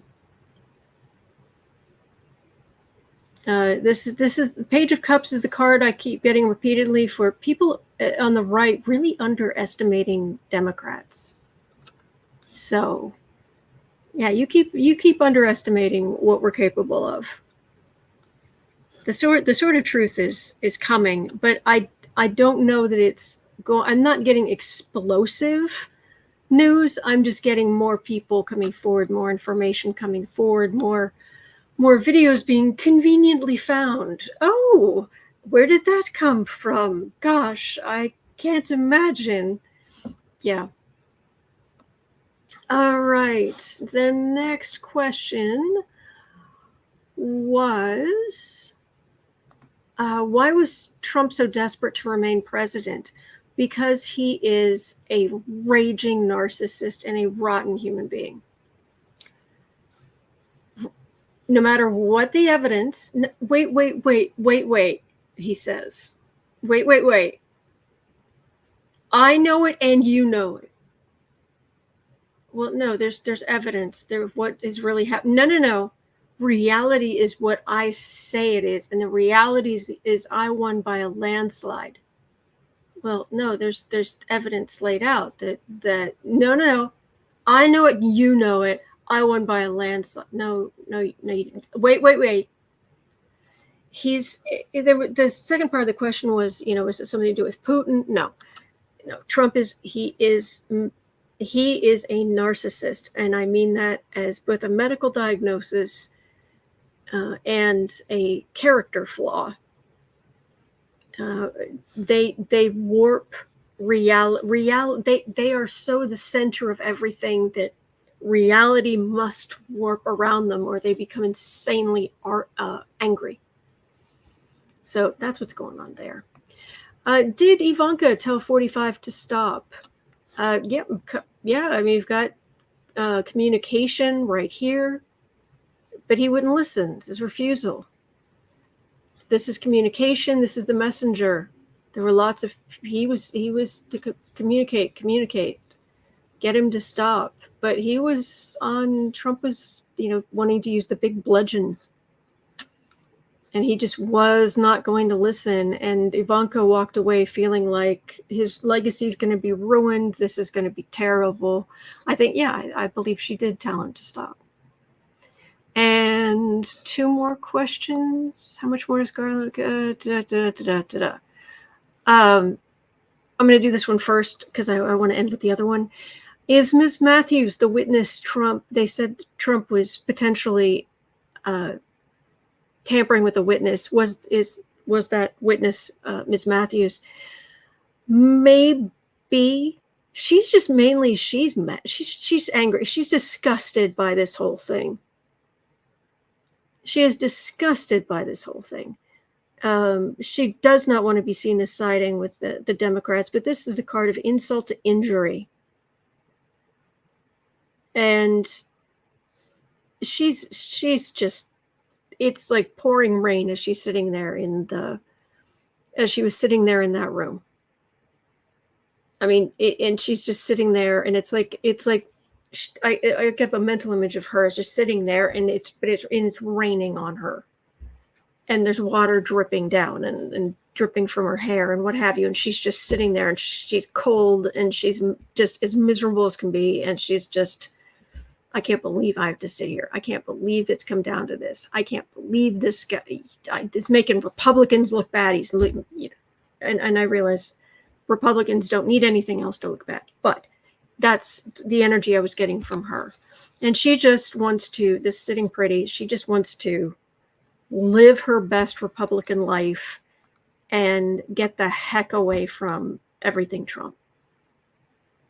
He would not listen to reason, and it drives her crazy. So, and lastly,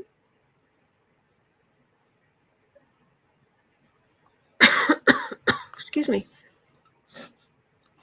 Lastly, I wanted to end with this particular question. How much does Garland need?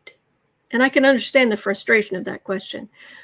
What I was getting was this is a card of the thief. This is a card of aggressive law enforcement on top of the justice card. There is a burden of proof. There is a burden here that is on evidence collected, guilt. So taking down this is, I call this the loudest card in the deck, because you can almost hear the wind whistling and the armor clanking and the hoof beats beating and he's yelling, and it's aggressive law enforcement sitting on top of a justice card going after the thief, and it's going to bring the system down. I think Garland is going to surprise us for the good, in the good way. So that's what I got for that, and I was like, okay, I'll take it. Sounds good to me. So that is what I'm getting for that. Okay, it's been 3.5 hours.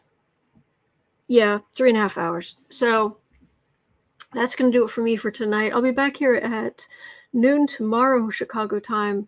I'll see how many questions I can do, but we'll go into this. We'll go into this in more detail in the coming days. So yeah, it is quite a reading, Julie. I agree. All right. Thank you so much for being here. Thank you. And thank you for being so kind to each other. And Sarah, above and beyond, thank you, thank you. I really appreciate it. All right. Have a wonderful rest of your night. If you're having any trouble sleeping tonight, just remember you're not alone. We are in this together. He didn't win. It didn't work. And there are good days ahead. Yep. All right. So take care. And I'll see you here tomorrow.